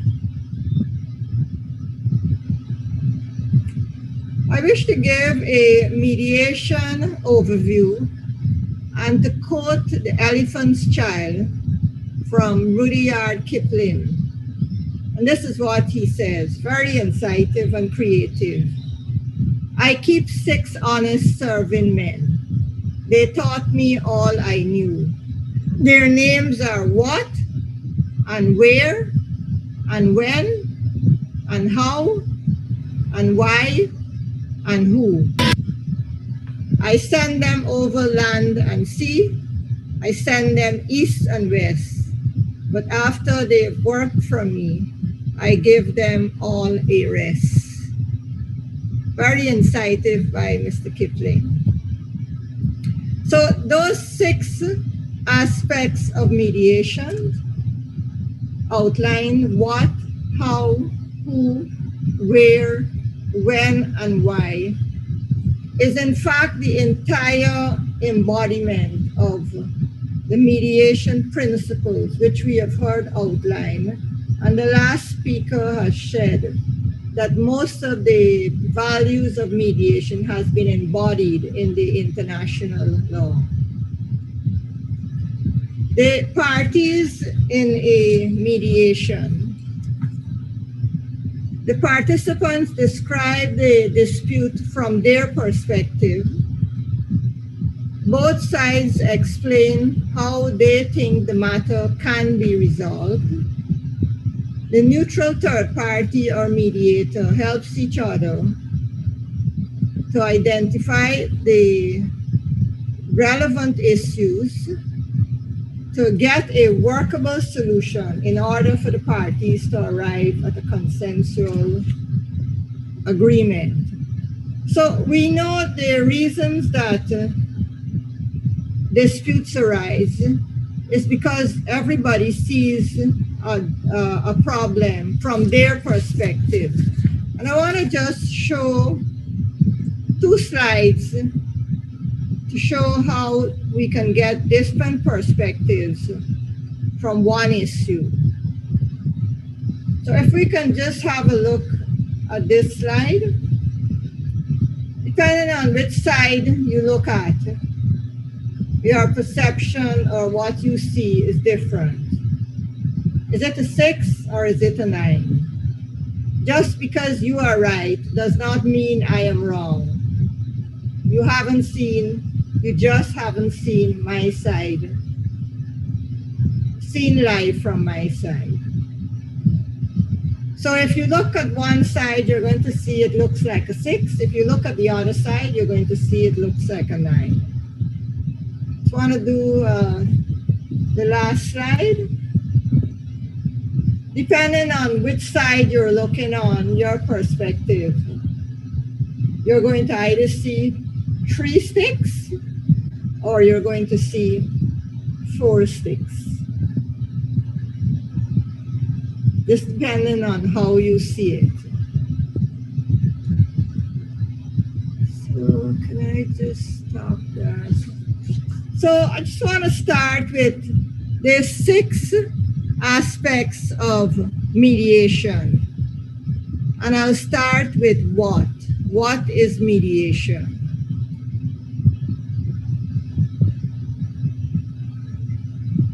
Now, mediation, I've already given that definition that embodies all the aspects of it. It's a trainer, a mediator, trained, acting in a neutral, unbiased role, and they facilitate the parties to the dispute to help the parties to arrive at their solution by listening, and when the parties have their positions, they help to change their positions into interests, which we've heard. And I want to add a 3rd stage in getting to your best position is to look at the values of the parties.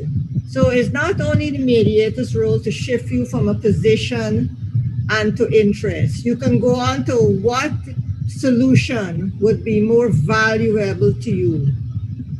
Solution A, the position you want, the interest, or this position, which the mediator has a role to generate options.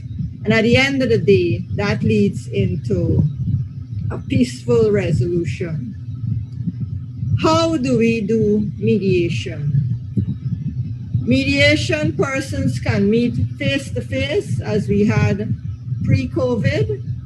There's a mediation room, there's a table where the parties are set up.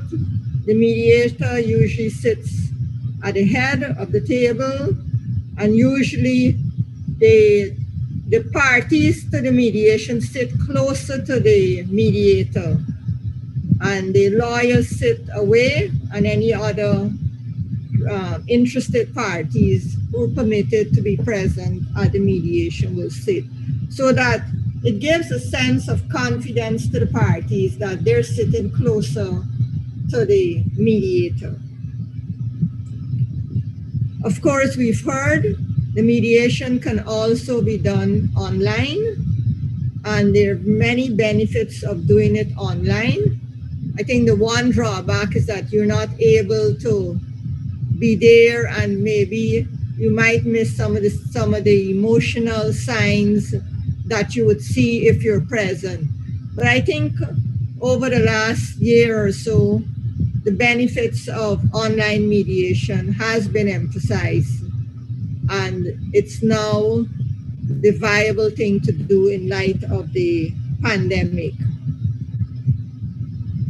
Now, where do you do, sorry, who are the parties doing mediation? Of course, I've already said that. These are parties with dispute. They may have an actual or a perceivable incompatible positions that they're unable to reconcile by themselves. And the mediation gives them an opportunity to clarify any misunderstandings that they have. They have an opportunity, is created, a space is created for them to tell the story and how it has impacted on their lives. So it's the parties who have a dispute. It could be actual or it could be perceived. But the mediator will help them to assist in resolving the dispute. The when, we've heard that in Bangladesh, it's mandated by the court, and that's now, because that provision was not complied with, it's now been supplemented by a circular.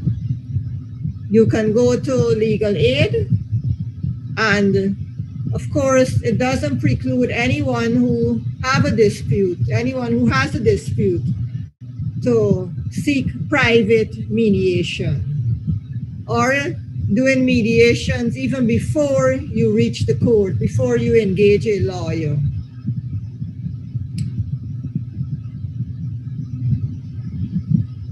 Now we come to the most important aspect of the mediation, which is the why do we need mediation? Over the past 2 days, we have heard most of the speakers outline the reasons why we should have mediation, and I'll briefly go over it, although there may be a lot of repetition and overlapping. The mediation is less expensive in Bangladesh, and it's very commendable that you can go to a legal aid officer where it's not, I should say, less expensive, where it's free. And added to that, once the matter goes to mediation, if you have heard from several speakers, you'll get a refund of your court fees. That in itself would act as an incentive. In terms of opting for mediation, whether by mandate or voluntary, it is expected that the mediation would not incur the costs relating to court procedures, because sometimes you have to pay lawyers a separate fee for trial. So of course, if you save that fee for the trial and the matter goes to mediation and is settled, well then, of course, it's less expensive. With judges in referring the matter outside of the mandate, I don't believe the mandate precludes judges from referring it in accordance with the Section 89. They can refer it even before. And one of the considerations that judges should look at is the cost of the mediation, if there is going to be a cost, as opposed to the value of the claim. The mediation also saves time, and it can be very productive by bringing quicker closure to disputes. And because the parties make their own agreement and come to their own decisions, there is a higher compliance rate of mediation agreements being complied with. So we don't have the continuity of litigation, which we would have when a judge or a court makes a decision. In the High Court or the Supreme Court, once there's a decision, it can go to a higher court. But in addition to appeals, there is also the difficulty or the challenge of enforcement or levy proceedings. So sometimes you can court system, there is either a winner or a loser. The court will decide, I'm giving judgment to the plaintiff. So for example, let's take a money claim. The litigant, the plaintiff wins his claim for say 10 lakhs, but the defendant is not going to voluntarily pay over the money. What does the litigant have to do?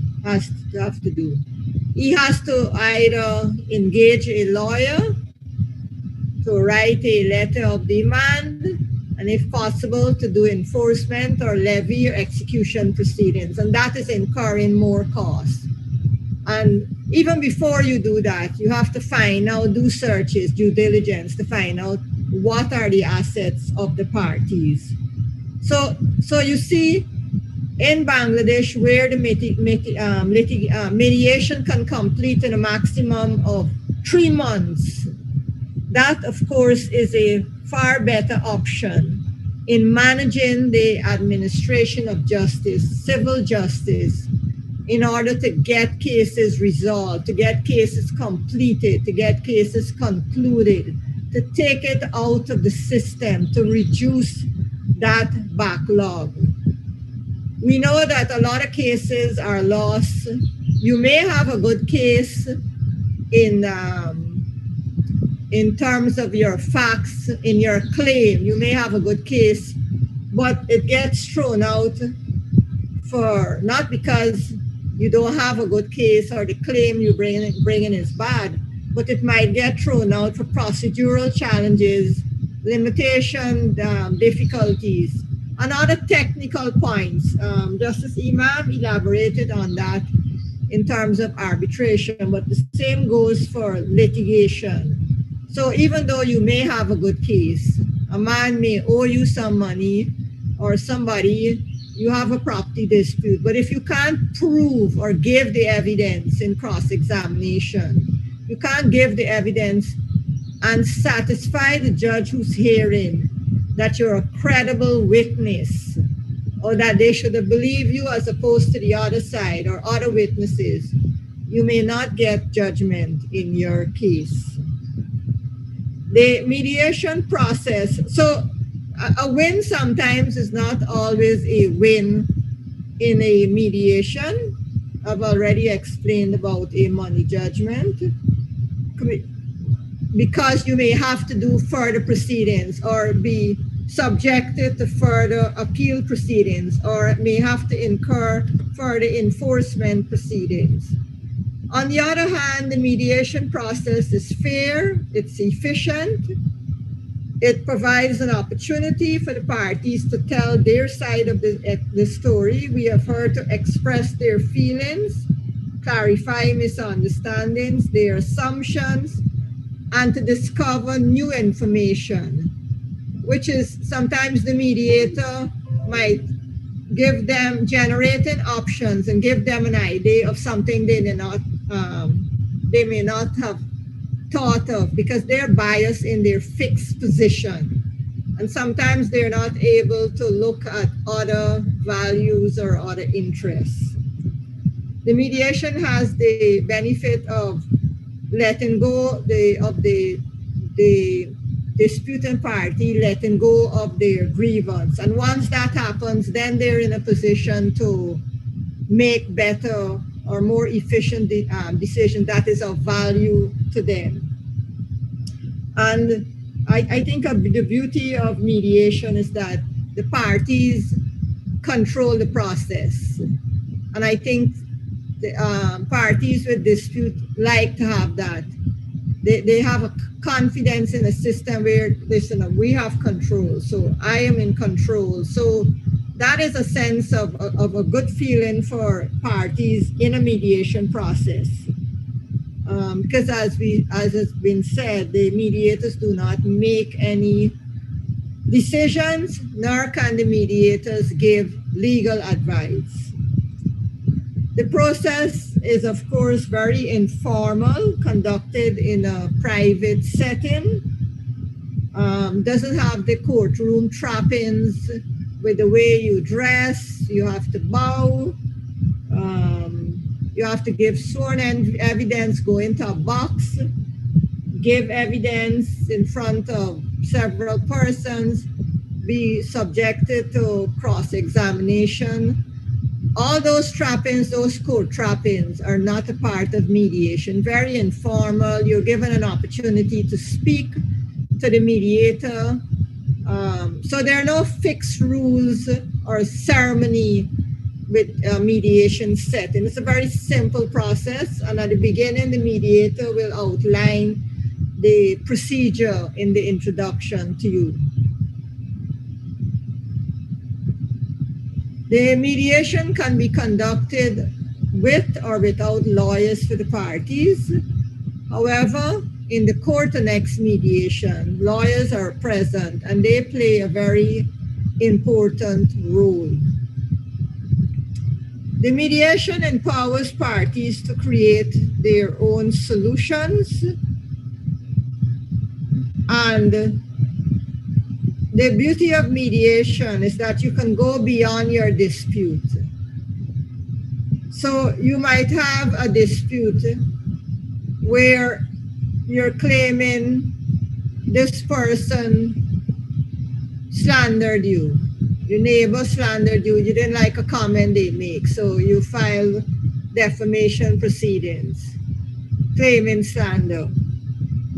When the parties are mediating, you realize they don't really want damages for slander. But the beauty about it is that the parties may want an apology. They may want a handshake. They may want to resume neighborly relations. The same applies for businesses. The parties may not necessarily be interested in the claim they've brought, the money claim, but they want to preserve the business relation. They want to preserve the neighbor relation. So that is what the mediation can do.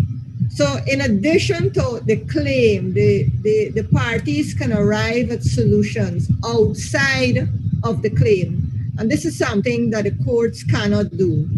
If you apply to the court and whatever is your claim, the courts will either grant those claims or not grant those claims. The court cannot bring up outside issues which you didn't claim and grant things that you didn't claim. In mediation, you have that power to develop and create solutions outside of the underlying issues in the court case. In this regard, the parties are controlling the process, while the courts only consider legal issues. I'll give you an example in a case in which an uncle brought a case for possession against two nephews. He had owned the property jointly with his brother, which would be the nephew's father, who is now deceased. So when they came to mediation, although he was claiming possession and he was not speaking to his nephews, when he came, and we had the joint as well as the private caucus session, it came out that he was going to leave the property, his half share, to the nephews because he treated them as his sons. His real dispute was really that the parties, he felt his nephews were young men and they were very rude and disrespectful to him. And he didn't like the tone in which they addressed him. And he didn't like the tone or the manner in which their partners or their spouses had spoken to him or had, reacted to him, or their tone of voice. So when we sat down and I realized that he wanted validation, he wanted to be treated as an uncle, he wanted respect, He wanted his nephews to learn the value of civility, of manners. When we went through the whole process, he got an apology, he got a handshake. The parties were now left the mediation now on speaking terms. And even though we were not able to put in the agreement that he was going to give them the property, he left them with an undertaking that at a later stage, he was going to give them the property. And they ended up with reunited as uncle and nephews.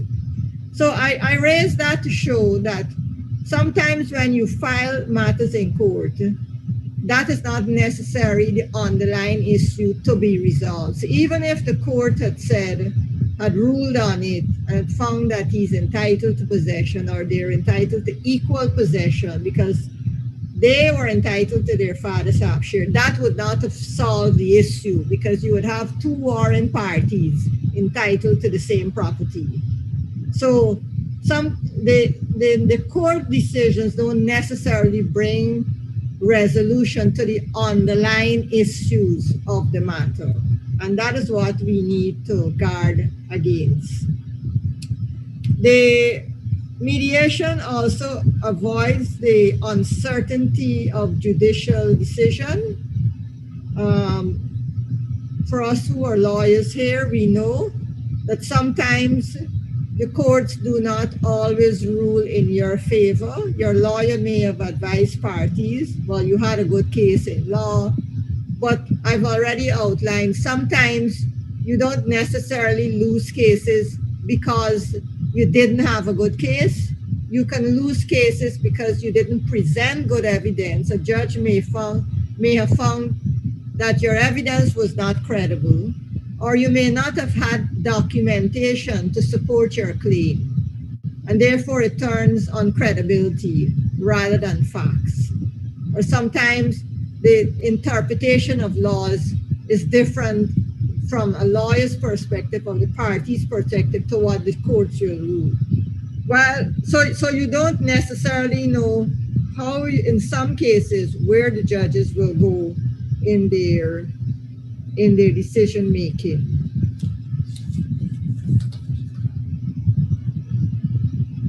Of course, we know that mediation is confidential, and in some jurisdiction, instead of putting confidential, they have it without prejudice.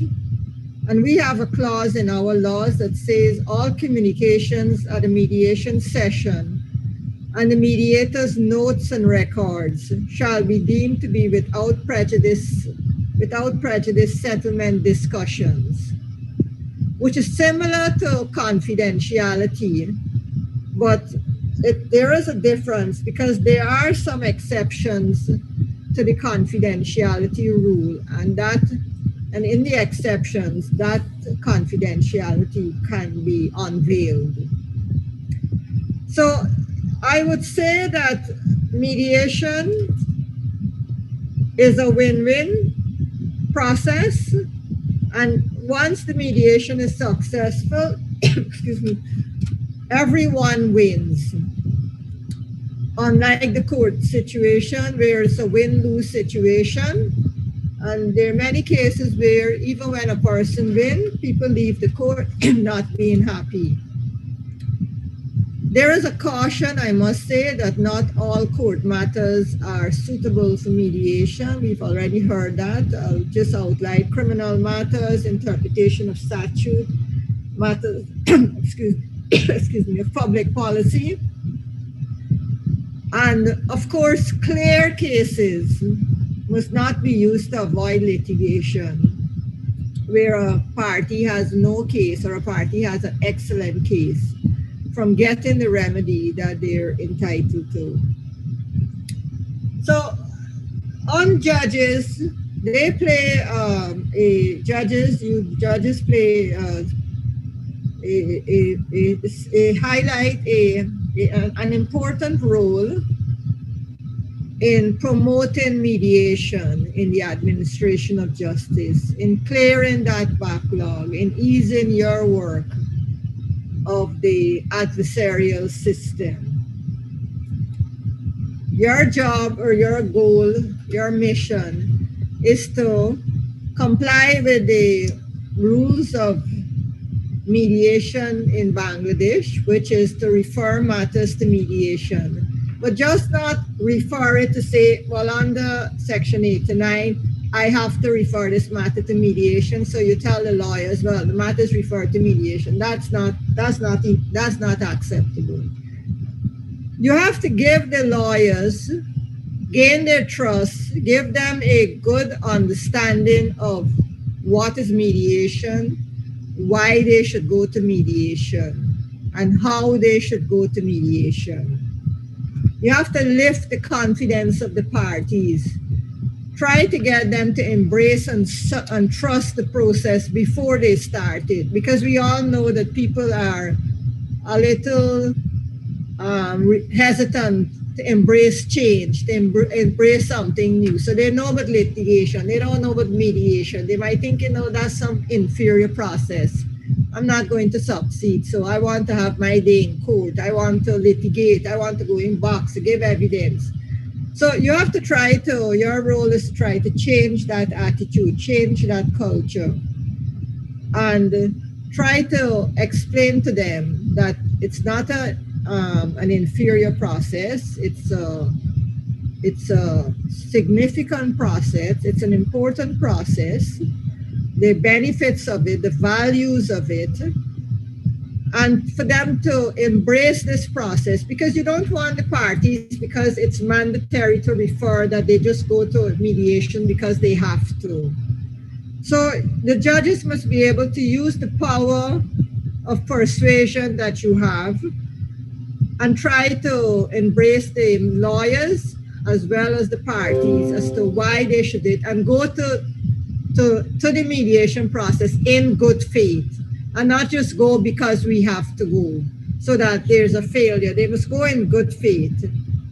The qualities of the mediator, and for every one of us, judges, lawyers, whatever, arbitrators, is compassion, good humor, patience, being a peacemaker, and to equip ourselves with skills of communication, skills to generate options, and our powers of persuasion. And once we do that, we have to move this litigious society into a society of peace and settling and bargaining. Mediation must be kept in focus, it must be emphasized, and it's the judge's role to play this significant role in promoting this administration of justice. So apart from the judges promoting and highlighting and embracing mediation and getting the lawyers and the parties on board, I want to close my presentation with a few suggestions to promote not only mediation, but to reduce the backlog and to improve the administration of justice for the courts, having regard to the huge backlog. There should be need of training more mediators. That will ease the burden of judges. And the mediators can include lawyers as well as non-lawyers. You can train other professionals to be mediators. And the reason why I think there has to be training of lawyers, in my experience in the Ghana courts, in the court and next mediation, lawyers play a huge role into whether matters are settled or not. And the reason is that a majority of clients rely heavily on the advice of their lawyers. And either in two ways, the lawyers have given them legal advice, but additionally, there are a substantial amount of cases that go where the parties rely wholly on what the lawyers say, even in settlement. So in a mediation, when there's a settlement or an offer, it's not going to be exactly your fixed position of what you wanted. But if the lawyer understood the position of moving from positions to interests and values. Once the lawyer adopt that, they can advise their client outside of the legal issue or their understanding of whether they will win the case or not, and say to them, listen, do you want to consider this offer carefully? So I find that the lawyers play a great role in persuading their clients whether offers are good enough for them to consider. And the criteria to use is the same, moving their positions to interests and values. In addition to any physical mediations that may be going on, there should be an embracement of online mediation to either assist or supplement physical mediations, and that will definitely reduce the backlog having regard to the world pandemic. We have heard throughout the past 2 days about various sources of law scattered in various legislation, and it would be of use if there is a compendium of all the sources of the mediation law so that they're all in one place. And in the common law adversarial system, it's always been arbitration clauses are done in mediation, in contracts, commercial contracts, business contracts, contracts in the construction industry. And I would like to suggest that instead of going with the usual arbitration clauses, that these contracts should have incorporate now mediation clauses with sufficient provisions as to how the mediation should take place and how to choose mediators. You can encourage not only court-annexed mandatory mediation, but there should be an establishment of private mediation services to enable parties to take their grievances either pre-litigation, which would prevent the filing of more court cases, or take cases out of the court system. I know you have in Bangladesh the legal aid officer, but they can be supplemented by establishing private mediation centers. We've already heard about teaching mediation at the LLB. In Guyana, I would like to suggest that it should go further. We extend it to the postgraduate level. So at the LLB, it's optional. It's also optional at the postgraduate level. And I believe that because mediation deals with life skills, communication skills, skills of persuasion, these are life skills. So I believe that we need not wait till a tertiary education to involve mediation, because we can be good mediators even without a tertiary education. So I believe at the secondary level that mediation should be embraced at that level also, because of the very nature of it. You don't require tertiary level to start embracing it. It should be embraced at the earlier level, because anyone who does anything in mediation, even if they're not going to be a lawyer, they're not destined to be a judge, they're not destined to be a lawyer, they can in fact be a good mediator and help parties to resolve disputes. They can do community mediation in villages, and that will go a long way to preventing litigation matters from being filed. In order to enhance or promote the administration of justice, apart from mediation, well, in addition to mediation, I would like to suggest that there be in order to reduce the backlog, that there be a special project to call up the cases that are dwindling or dwelling in the court registries. You can form something like a backlog committee, and you have two categories. You will find that there are cases that are abandoned, and that will reduce that 4 million backlog. But you can also bring up cases that are in the system for many, many years and call the lawyers and the parties and refer those matters to mediation. Because you may find over a lapse of time, 5, 10, 15 years, the parties would have moved on, they had different positions.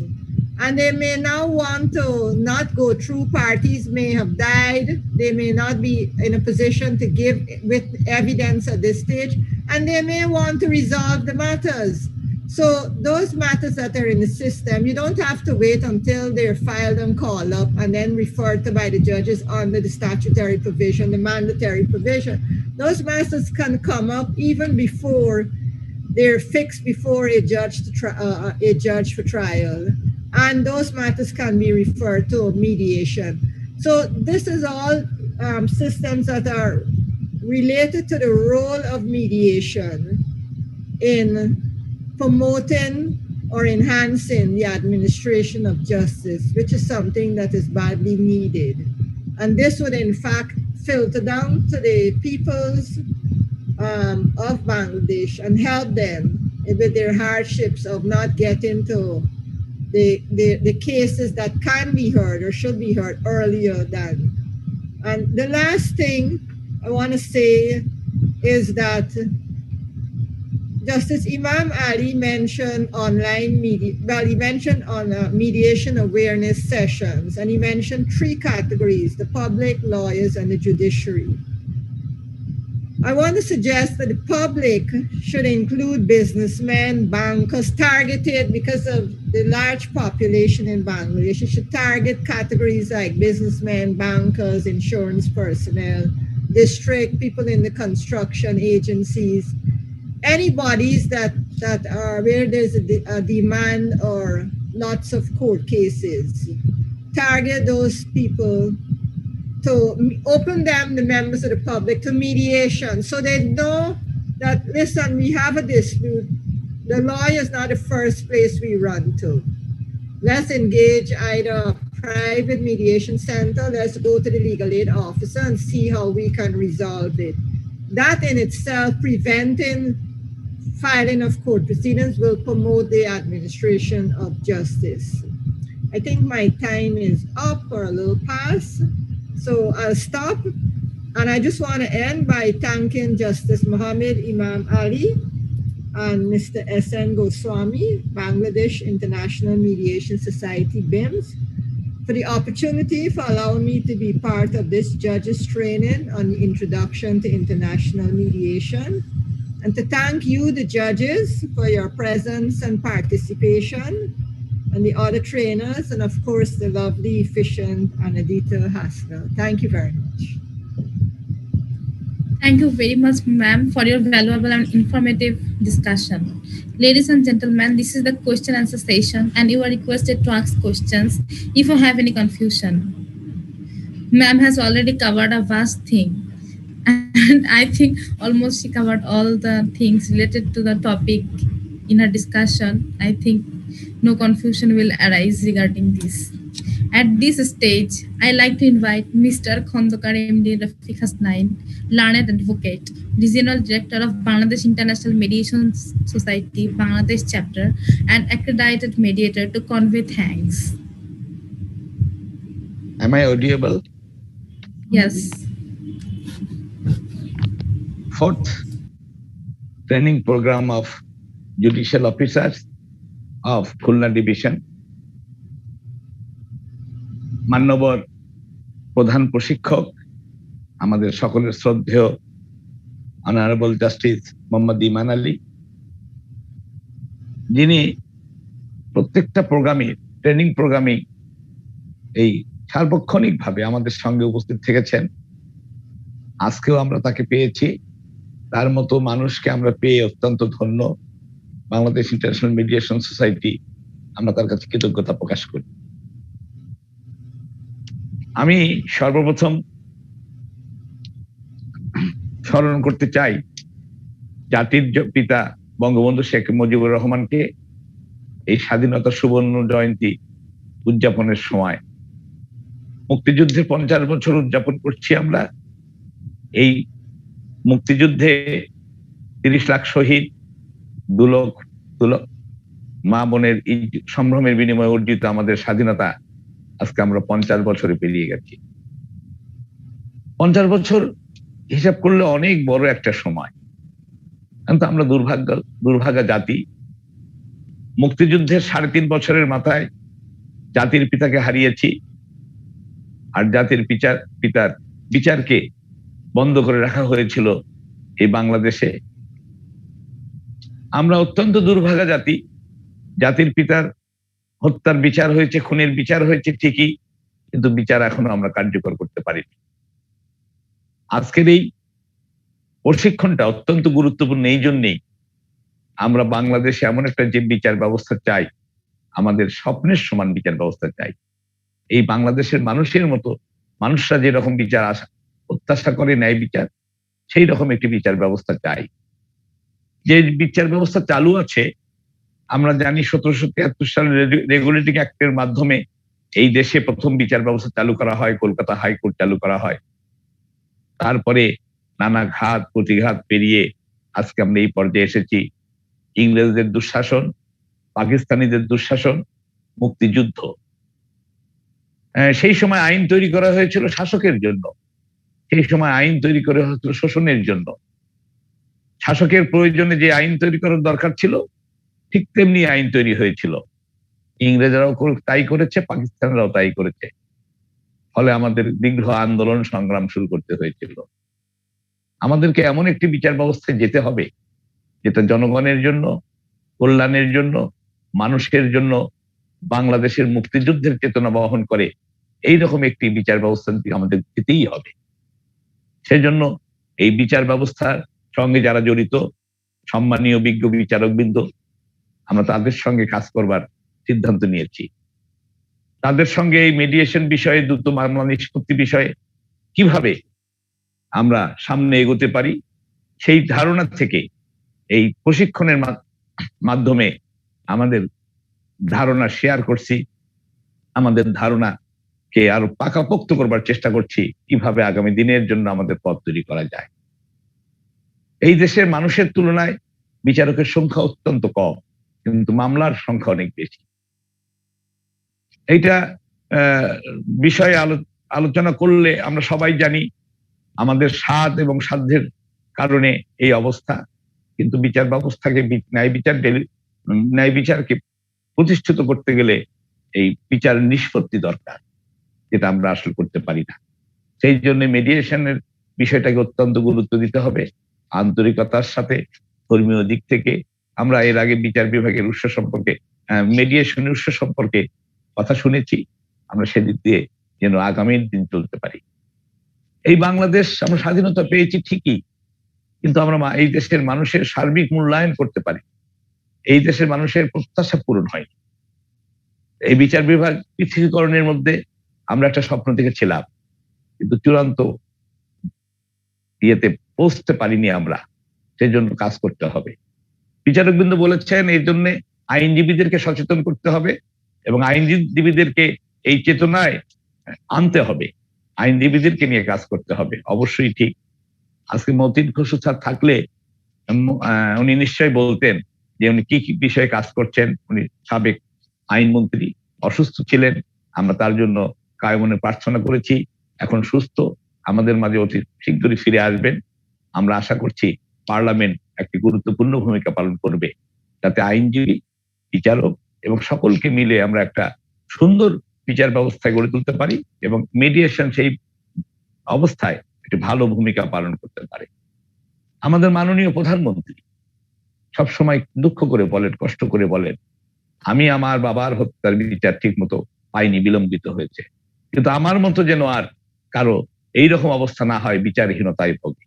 আমরা তার এই কথা থেকে বিশ্বাস করি, লালন করি, ধারণ করি এবং আমরা তার জন্য প্রয়োজনীয় ভূমিকা রাখার চেষ্টা করছি। ইমসের জন্য কাজ করছে। আজকের এই প্রশিক্ষণ কোর্সের সবচেয়ে বেশি অবদান হলো অ্যাডভোকেট এস এম গোস্বামী। তিনি বিমসের চেয়ারম্যান। তিনি এই দেশে মিডিয়েশনের আন্দোলনটাকে অত্যন্ত ত্বরান্বিত করছেন, সাথে নিয়ে দৌড়াচ্ছেন। তার প্রচেষ্টায় আমরা একটা প্রাতিষ্ঠানিক রূপ পেয়েছি। বাংলাদেশ ইন্টারন্যাশনাল মিডিয়েশন সোসাইটি পৃথিবীর অনেক দেশে বিমস কাজ করছে এবং আমাদের বাংলাদেশে আমরা বিমসের সঙ্গে কাজ করতে পারছি। এই প্রশিক্ষণ কোর্সে প্রশিক্ষক হিসাবে, রিসোর্স পার্সন হিসাবে অনেক গুণী ব্যক্তিরা আমাদের সঙ্গে যুক্ত হয়েছেন, তাদের অভিজ্ঞতা শেয়ার করেছেন, আমরা শুনেছি। আমরা সেগুলো যদি বাস্তবে প্রয়োগ করতে পারি আর মিডিয়েশনটাকে যদি অন্তরে ধারণ করতে পারি, তাহলে আমাদের এই উদ্যোগ সফল হবে। জাস্টিস কুরিয়ান জোসেফ, ভারতের সুপ্রিম কোর্টের সাবেক বিচারপতি, তিনি তার বক্তব্য উপস্থাপন করেছেন। জাস্টিস ম্যাডাম গীতা মিত্তাল, তাকেও আমরা পেয়েছি। আমাদের চেয়ারম্যান এস এন গোস্বামী, তিনি মিডিয়েশন উৎস সম্পর্কে বক্তব্য রেখেছেন। ডক্টর কেভিন বেরি ব্রাউন অত্যন্ত সাবলীল ভাষায় বলেছেন তিনি জাতিসংঘের ন্যায়পাল এবং এই মিডিয়েশন বিষয়ে সারা বিশ্বে কাজ করেন, সর্বনিয়ত কাজ করেন। তার কাজের মাধ্যমে আমরা অনেক উপকৃত হয়েছি। জামিলা আলী সুদূর গায়না থেকে আমাদের সঙ্গে যুক্ত হয়েছেন, সিনিয়র কনসাল, তিনি বক্তব্য রেখেছেন, তাকে আমরা ধন্যবাদ দেই। ইনভাবে জিয়ান অত্যন্ত দক্ষ আইনজীবী, মিডিয়েশন জগতে সারা পৃথিবীতে তার অনেক সুনাম রয়েছে, তাকে আমরা কাছে পেয়েছি। আর আমাদের সকলেরই প্রিয় প্রিয়াঙ্কা এবং তনুশ্রী, তাদেরকে একটা ভালো জুটি মনে হয় এবং তারা অত্যন্ত সুন্দর সাবলীল ভাবে আমাদেরকে এই মিডিয়েশনের মূল সূত্র পাটনা ওয়াটনা এবং মিডিয়েশনের অন্যান্য বিষয়গুলো তুলে ধরেছেন। নিশ্চয় আমরা উপকৃত হব এই তাদের কেন গর্ব বক্তৃতায়। স্বাধীনতার সুবর্ণ জয়ন্তীতে, আমাদের মেডলিন, আফ্রিকার Madeline, madam Madeline from Africa, তিনি আমাদের সামনে এসেছেন, আমাদের সঙ্গে যুক্ত হয়েছেন এবং বিচার বিভাগ আমাদের এই প্রশিক্ষণে বক্তব্য রেখেছেন। আমরা উপকৃত হয়েছি। সবচেয়ে বেশি হবে যখন আমাদের উদ্দেশ্যটা আমরা সফল হব, তখনই যখন আমাদের বিজ্ঞ বিচারক মণ্ডলী যারা এই প্রশিক্ষণ অর্জন করলেন, আমাদের এই কথাগুলো তাদের মাধ্যমে সর্বত্র ছড়িয়ে যাবে। আমরা চাই এই আলো ছড়িয়ে যাক সবখানে, এই আলো ছড়িয়ে যাবে সবখানে, তাহলে আমরা এই আলোয় সারা বাংলাদেশ আলোকিত হবে, এটা বিশ্বাস করি। আর একটি লোককে ধন্যবাদ না দিলেই নয়, তিনি শেখ মফিজুর রহমান, সাতক্ষীরার বিজ্ঞ সিনিয়র জেলা ও দায়রা জজ। আমি বিমসের পক্ষে তার সঙ্গে অনেক সময় কথা বলেছি, এত আন্তরিক মনে হয়েছে তাকে। তিনি যখনই ফোন করেছি, দিনে দুপুর রাতে, তিনি তার আন্তরিকতার সাথে আমার সঙ্গে কথা বলছেন, যেভাবে সাহায্য করা দরকার সাহায্য করেছেন এবং সব সময় বলতেন যে আসলে এই মিডিয়েশন বিষয়টাকে বাংলাদেশে জনপ্রিয় করতে হবে, কাজ করতে হবে। তার আগ্রহ আমাকে মোহিত করেছে। বিজ্ঞ শেখ মফিজুর রহমান, তার অফিসের যারা কর্মকর্তা কর্মচারী আছেন, তার অফিসের যারা জাজ ইনচার্জ ছিলেন, তারা এই বিষয়ে কাজ করেছেন। এই খুলনা বিভাগ সবচেয়ে বড় বিভাগ, 10টি জেলা থেকে 40 জন লোকের সঙ্গে সবসময় যোগাযোগ রাখবার বিষয়ে তিনি যে ভূমিকা পালন করেছেন, বিমসের পক্ষ থেকে তাকে আমরা ধন্যবাদ জানাই। এবং আমি আশা করি মফিজুর রহমান স্যার অবশ্যই আমাদের সঙ্গে, আমাদের যে পথ চলা, এই চলার সঙ্গে উনি সঙ্গী হবেন, যুক্ত হবেন এবং তাকে নিয়েও আমরা অনেক দূর যেতে চাই। আমাদের প্রত্যাশায় তাকে পেতে চাই। আর এই টিমের সবচেয়ে কনিষ্ঠ ব্যক্তি হলো অনিন্দিতা। অনিন্দিতা, ইমান আলী স্যার বলেন যে অনিন্দিতার কথা, অনিন্দিতা আমার জ্যেষ্ঠ কন্যা, সে আপনাদের সকলের চেয়ে ছোট, আইনি লেখাপড়া করে, তার স্বপ্ন আইনে কাজ করবে। আপনারা সকলে ওর জন্য দোয়া করবেন, ওর চেষ্টা করছে ওর সাধ্য মতো। তারপরে আমাদের এই প্রোগ্রামে আমাদের সঙ্গে কাজ করেছেন বিশেষ করে সুপ্রিম কোর্টের আইনজীবী হুমায়ুন ভাই, আফসানা আপা, পঙ্কজ কুণ্ড। সবসময় আমি বিপদে আপদে গোস্বামী স্যারকে না পেলে তাদের সাহায্য নেবার চেষ্টা করি। আর আমাদের ট্রেনিং এই বিভাগে কাজ করে তন্ময় রহমান। ছোট মানুষ হলেও সবসময় তাকে বিরক্ত করি, এই প্রোগ্রাম সফল করবার জন্য তিনি চেষ্টা করছেন। তাকে আমাদের বিমসের পক্ষ থেকে ধন্যবাদ জানাই। আর পূর্বাণী হোটেলে যারা আমাদেরকে প্রযুক্তিগত সাহায্য করেছেন, যারা আমাদেরকে টেকনিক্যাল অ্যাসিস্ট্যান্ট দিয়েছেন, তাদের সকলকে ধন্যবাদ জানাই। সুন্দর একটি অনুষ্ঠান, 2 দিন ব্যাপী অনুষ্ঠান, তারা সাহায্য সহযোগিতা না করলে আমরা এই এতগুলো মানুষ একসঙ্গে যুক্ত হতে পারতাম না। আর সর্বোপরি প্রাইম মিনিস্টার অফিস স্যার, সর্বোপরি আমাদের প্রধানমন্ত্রী কার্যালয়, এখান থেকে আমাদের এই প্রোগ্রামটাকে সবসময় মনিটরিং করা হচ্ছে। আর আমাদের সকল দুঃখ দুর্দশা আমরা সেখানেই বলি, সেখানেই জানাই। প্রধানমন্ত্রীর কার্যালয়ের যেসব কর্মকর্তা কর্মচারী আমাদেরকে সাহায্য করেছেন, সেই জন্য প্রধানমন্ত্রী কর্মকর্তা কার্যালয়ের তাদেরকে আমরা ধন্যবাদ জানাই। আর বিশেষ করে আমরা কৃতজ্ঞতা জানাই বাংলাদেশের মাননীয় প্রধানমন্ত্রী জননেত্রী শেখ হাসিনাকে।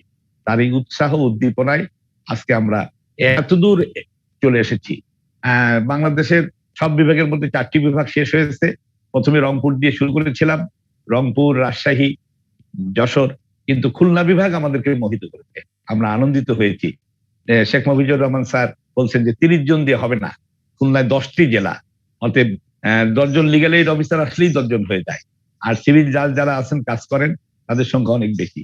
ইমান আলী স্যার সম্মতি দিয়েছেন বলেই আমরা 40 জনকে, এই প্রথম আমরা 40 জনকে প্রশিক্ষণার্থীকে নিয়ে একটা প্রশিক্ষণ সমাপ্ত করতে পারছি। আমার মনে হচ্ছে যে এটা ভালো হয়েছে।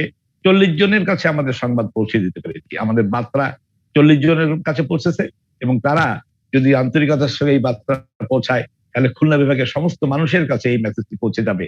মিডিয়েশন মাধ্যমে কিভাবে মামলার জট কমানো যায়, মামলার নিষ্পত্তি করা যায়, শান্তিতে থাকা যায় এবং উইন উইন অবস্থান নিয়ে, জয় জয় অবস্থান নিয়ে বাড়িতে ফেরা যায়। শান্তির জন্য আমরা সকলেই কাজ করি, আমাদের কাজ করতে হবে। এই বাংলাদেশে যে শান্তি ফিরে আসে তাহলে আমাদের উদ্দেশ্যটা হাসিল হবে। সোনার বাংলা তৈরিতে আমরা সাহায্য সহযোগিতা করতে পারবো। আর বিমসের সঙ্গে আপনারা যারা আজকে যুক্ত হলেন, আমাদের বিমস বহরটা আরো বড় হয়ে গেল। আমরা জানি যে আমরা বাংলাদেশের সব বিচারককে প্রশিক্ষণ দিতে পারবো না, তবে আমরা এমন এক সংখ্যা পৌঁছতে পারবো যে সংখ্যাটা সমস্ত বিচারকের উপর, সমস্ত মানুষের উপর, সমস্ত আইনজীবীর উপর প্রভাব ফেলবে। আপনাদের আন্তরিকতাতে আমাদের পাথেও এই যারা প্রশিক্ষণ গ্রহণ করেছেন। আর সবচেয়ে বেশি আমি খুবই আনন্দিত যে ইমান আলী স্যার প্রথম থেকে শুরু করে শেষ পর্যন্ত প্রতিটি সময় প্রতিটি শব্দ তিনি অবলোকন করেন এবং শেষ পর্যন্ত থাকেন। এত ধৈর্য সহকারে স্যার আপনি আমাদের সঙ্গে আছেন, আমরা আপনাকে আর কিছু বলতে চাই না। তবে এই মিডিয়েশন আন্দোলন যেভাবে আপনি শুরু করেছেন, আমার মনে হয় আপনার হাত দিয়ে আন্দোলন শেষ হবে বলি না, সর্বোচ্চ চূড়ায় উঠবে এবং আমরা এই মিডিয়েশনের স্বার্থ গ্রহণ করব। আজকে এরপরে স্যার বলবেন, জনাব শেখ মুজিবুর রহমান স্যার বলবেন। তবে আমার মনে হয় আমাদের এই 2 দিনের প্রশিক্ষণ অত্যন্ত সফল হয়েছে, আমরা সফল কাম হয়েছি। আমাদের এই বাংলাদেশ আগামীতে আরো সফল হবে এই প্রত্যাশা রেখে আমার বক্তব্য শেষ করছি। জয় বাংলা, জয় বঙ্গবন্ধু, বাংলাদেশ চিরজীবী হোক। Thank you, sir, for your fabulous presentation. In this meantime, I'd like to invite Mr. Sheikh Mafizur Rahman, Senior District and Sessions Judge of Satkhira, to deliver the valedictory speech of the 2 days judges training on international mediation.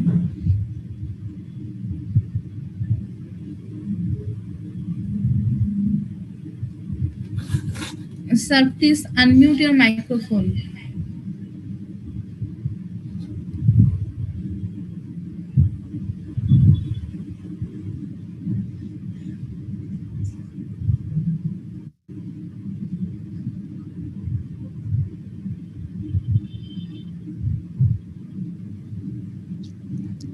Thank you, Anindita.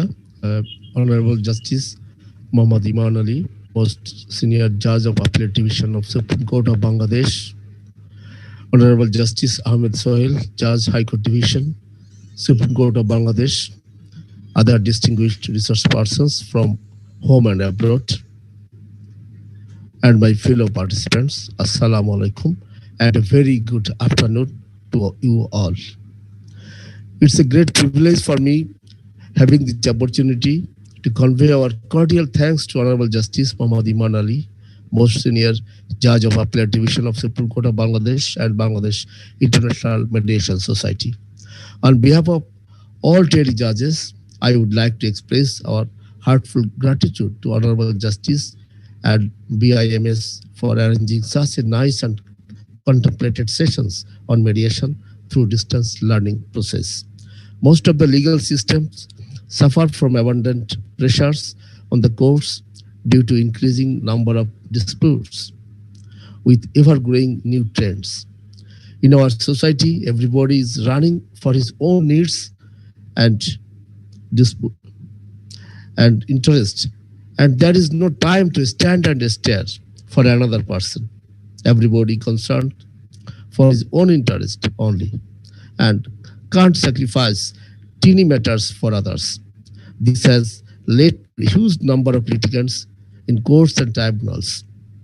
Ultimately, the backlogs and delays in our courts have reached such a proportion that if effectively denies the rights of citizens to redress their grievances, especially the poor people of the country. It has become an instance of injustice, a violation of human rights.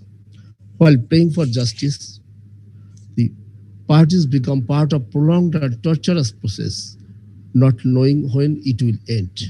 According to Article 27 of the Constitution of the People's Republic of Bangladesh, all citizens are equal before law and are entitled to equal protection of law. But most of the Bangladeshi people can't even afford to reach the doors of law and deprive any benefits of their services. Considering all these limitations of the formal court system and the socio-economic context of Bangladesh, mediation is considered a promising alternative for ensuring access to justice. Mediation is a movement. This formal method can minimize the financial burden and ensure timely justice without creating excessive delays. As Allah Almighty said in the Holy Quran in verse 40 of Surah Ashura, whoever pardons and makes reconciliation, his reward is due from Allah Almighty. Surah Hujurat, Ayat 9, Allah Subhanahu wa Ta'ala declares, তোমরা তোমাদের মধ্যে বিরোধগুলো ন্যায় বিচারের ভিত্তিতে আপোষ আলোচনার মাধ্যমে নিষ্পত্তি করো। Indeed, he does not like wrongdoers. We should not like wrongdoers also. In such a context, I think this training with judges of different tiers and different districts of Khulna division is proper use of time. We do believe the knowledge and experience we have gathered from this online training program regarding mediation under Bangladesh law, role of judges in promoting mediation, role of mediators, role of judiciary in encouraging mediation would obviously assist us to work with the mandate of ensuring justice through alternative dispute resolution. During this COVID-19 pandemic, when our lives have become static, this online training program will refresh our mind and create motion in our working lives. Although we all are virtually connected, but sometimes we forget the distance and enjoy it a lot as face-to-face communication. Our participants, I am grateful to them. They raised a lot of questions and remarks also. It proved they love mediation, they love judiciary. They enjoyed the course a lot. We are also blessed that Honorable Senior Most Judge of Appellate Division is with us, and he has spent his precious moments with us and shared his knowledge and experiences regarding mediation. We are grateful to Bangladesh International Mediation BIMS for arranging such a fabulous virtual training regarding mediation to transmit our minds and thoughts to the stream of knowledge. Now we need to change our think box. We have to rechange our mindset. This course is an exploration of mediation system in Bangladesh. Still, we have long ways to go before we sleep. Inshallah, we shall overcome very soon because we the judges are those who always uphold the banner of truth. I would like to conclude with the words of Albert Einstein. Peace can't be kept by force. It can only achieved by understanding. Very best wishes to you all. Thank you so much for passion hearing. Thank you.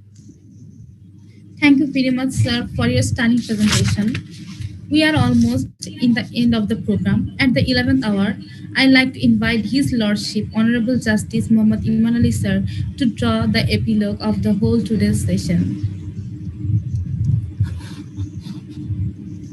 Thank you very much, Anindita. And before I go any further, I want to thank Anindita for conducting this program for the last 2 days, non-stop. I want to thank all the judges who are trainees. For the last 2 days, you have spent with us your valuable free time, your valuable family time. We are grateful to you. But we do hope that this training will help all of us, will help the whole country to achieve what the law is meant to achieve, and that is quicker, cheaper, more accessible disposition of cases, more acceptable disposition of cases, so that the litigant public can get the benefit of the law, can have access, easy access to the law. Mediation, as we have all seen in the last 2 days, is possibly the best means of achieving the disposition which will be beneficial to both the parties. And at the end of the day, it builds peace, peaceful relationship with your neighbors, with people that you are in dispute with. What happens in mediation is that people, the two parties, go into the mediation with firearms. All they want is to make the other party lose. But mediation, the beauty of mediation is that when they finish, they both calm down. With the help of the mediator, they come to a solution which is a win-win situation for both parties. So I don't want to say anything more about mediation. I think we have heard enough the last 2 days. What I would like to say to you all right now, and that is for future reference also, this program is being recorded, so we can all see what you are eating and drinking. And if you do not have your video on, then we can only presume that you are sleeping. So please make sure that when we are on air, that you are all alert and understanding what we are saying. And yes, of course, you can have your drink and eat, but that doesn't matter. But remember that you are being recorded, and this is going to be published possibly on YouTube, and the rest of the world will see you, and who's also behind you, and who you are chatting to. Your mic may be muted, but we can see your lips moving. We can see your movements in the video. So please bear that in mind. One other thing I would like to tell you is that there has been a declaration that we will have lockdown from Monday. So obviously, as you can see, I'm now wearing a mask because some assistants have come from the office and I need the protection. I believe we all need protection. We all need to protect ourselves, and that way we protect others also. So please keep it in mind. Protect yourselves and all those around you, your loved ones, your assistants, people who are helping you, all need to be protected. Each one of us has families, has friends, has relatives. We do not want to expose anyone, not even the menial job holders in our offices, to this danger of the pandemic. Please be careful. Please stay safe. The other thing I wanted to say, I've forgotten before I forget, before we finish, is that it can happen to anyone. I'm very sad today because one of our very junior friends, a barrister, Parvez, died this morning of COVID. Only week before last, he appeared in my court. Very promising lawyer, very talented lawyer. Sadly, we have lost him. We do not want to lose any more lives. All lives are precious. So please take care. Thank you all again. Thank you to all the trainers from home and abroad. It has been a very illuminating discussion. We need to have model law, mainly because not that we don't have the law, as Mr. Imbabajian said earlier today, our laws are spread all over the place. So we need the law in one place, number one. Number two, we need to have the model law in place so that we can have the enforcement of cross-border disputes which are settled through mediation, because our law obviously does not cater for that.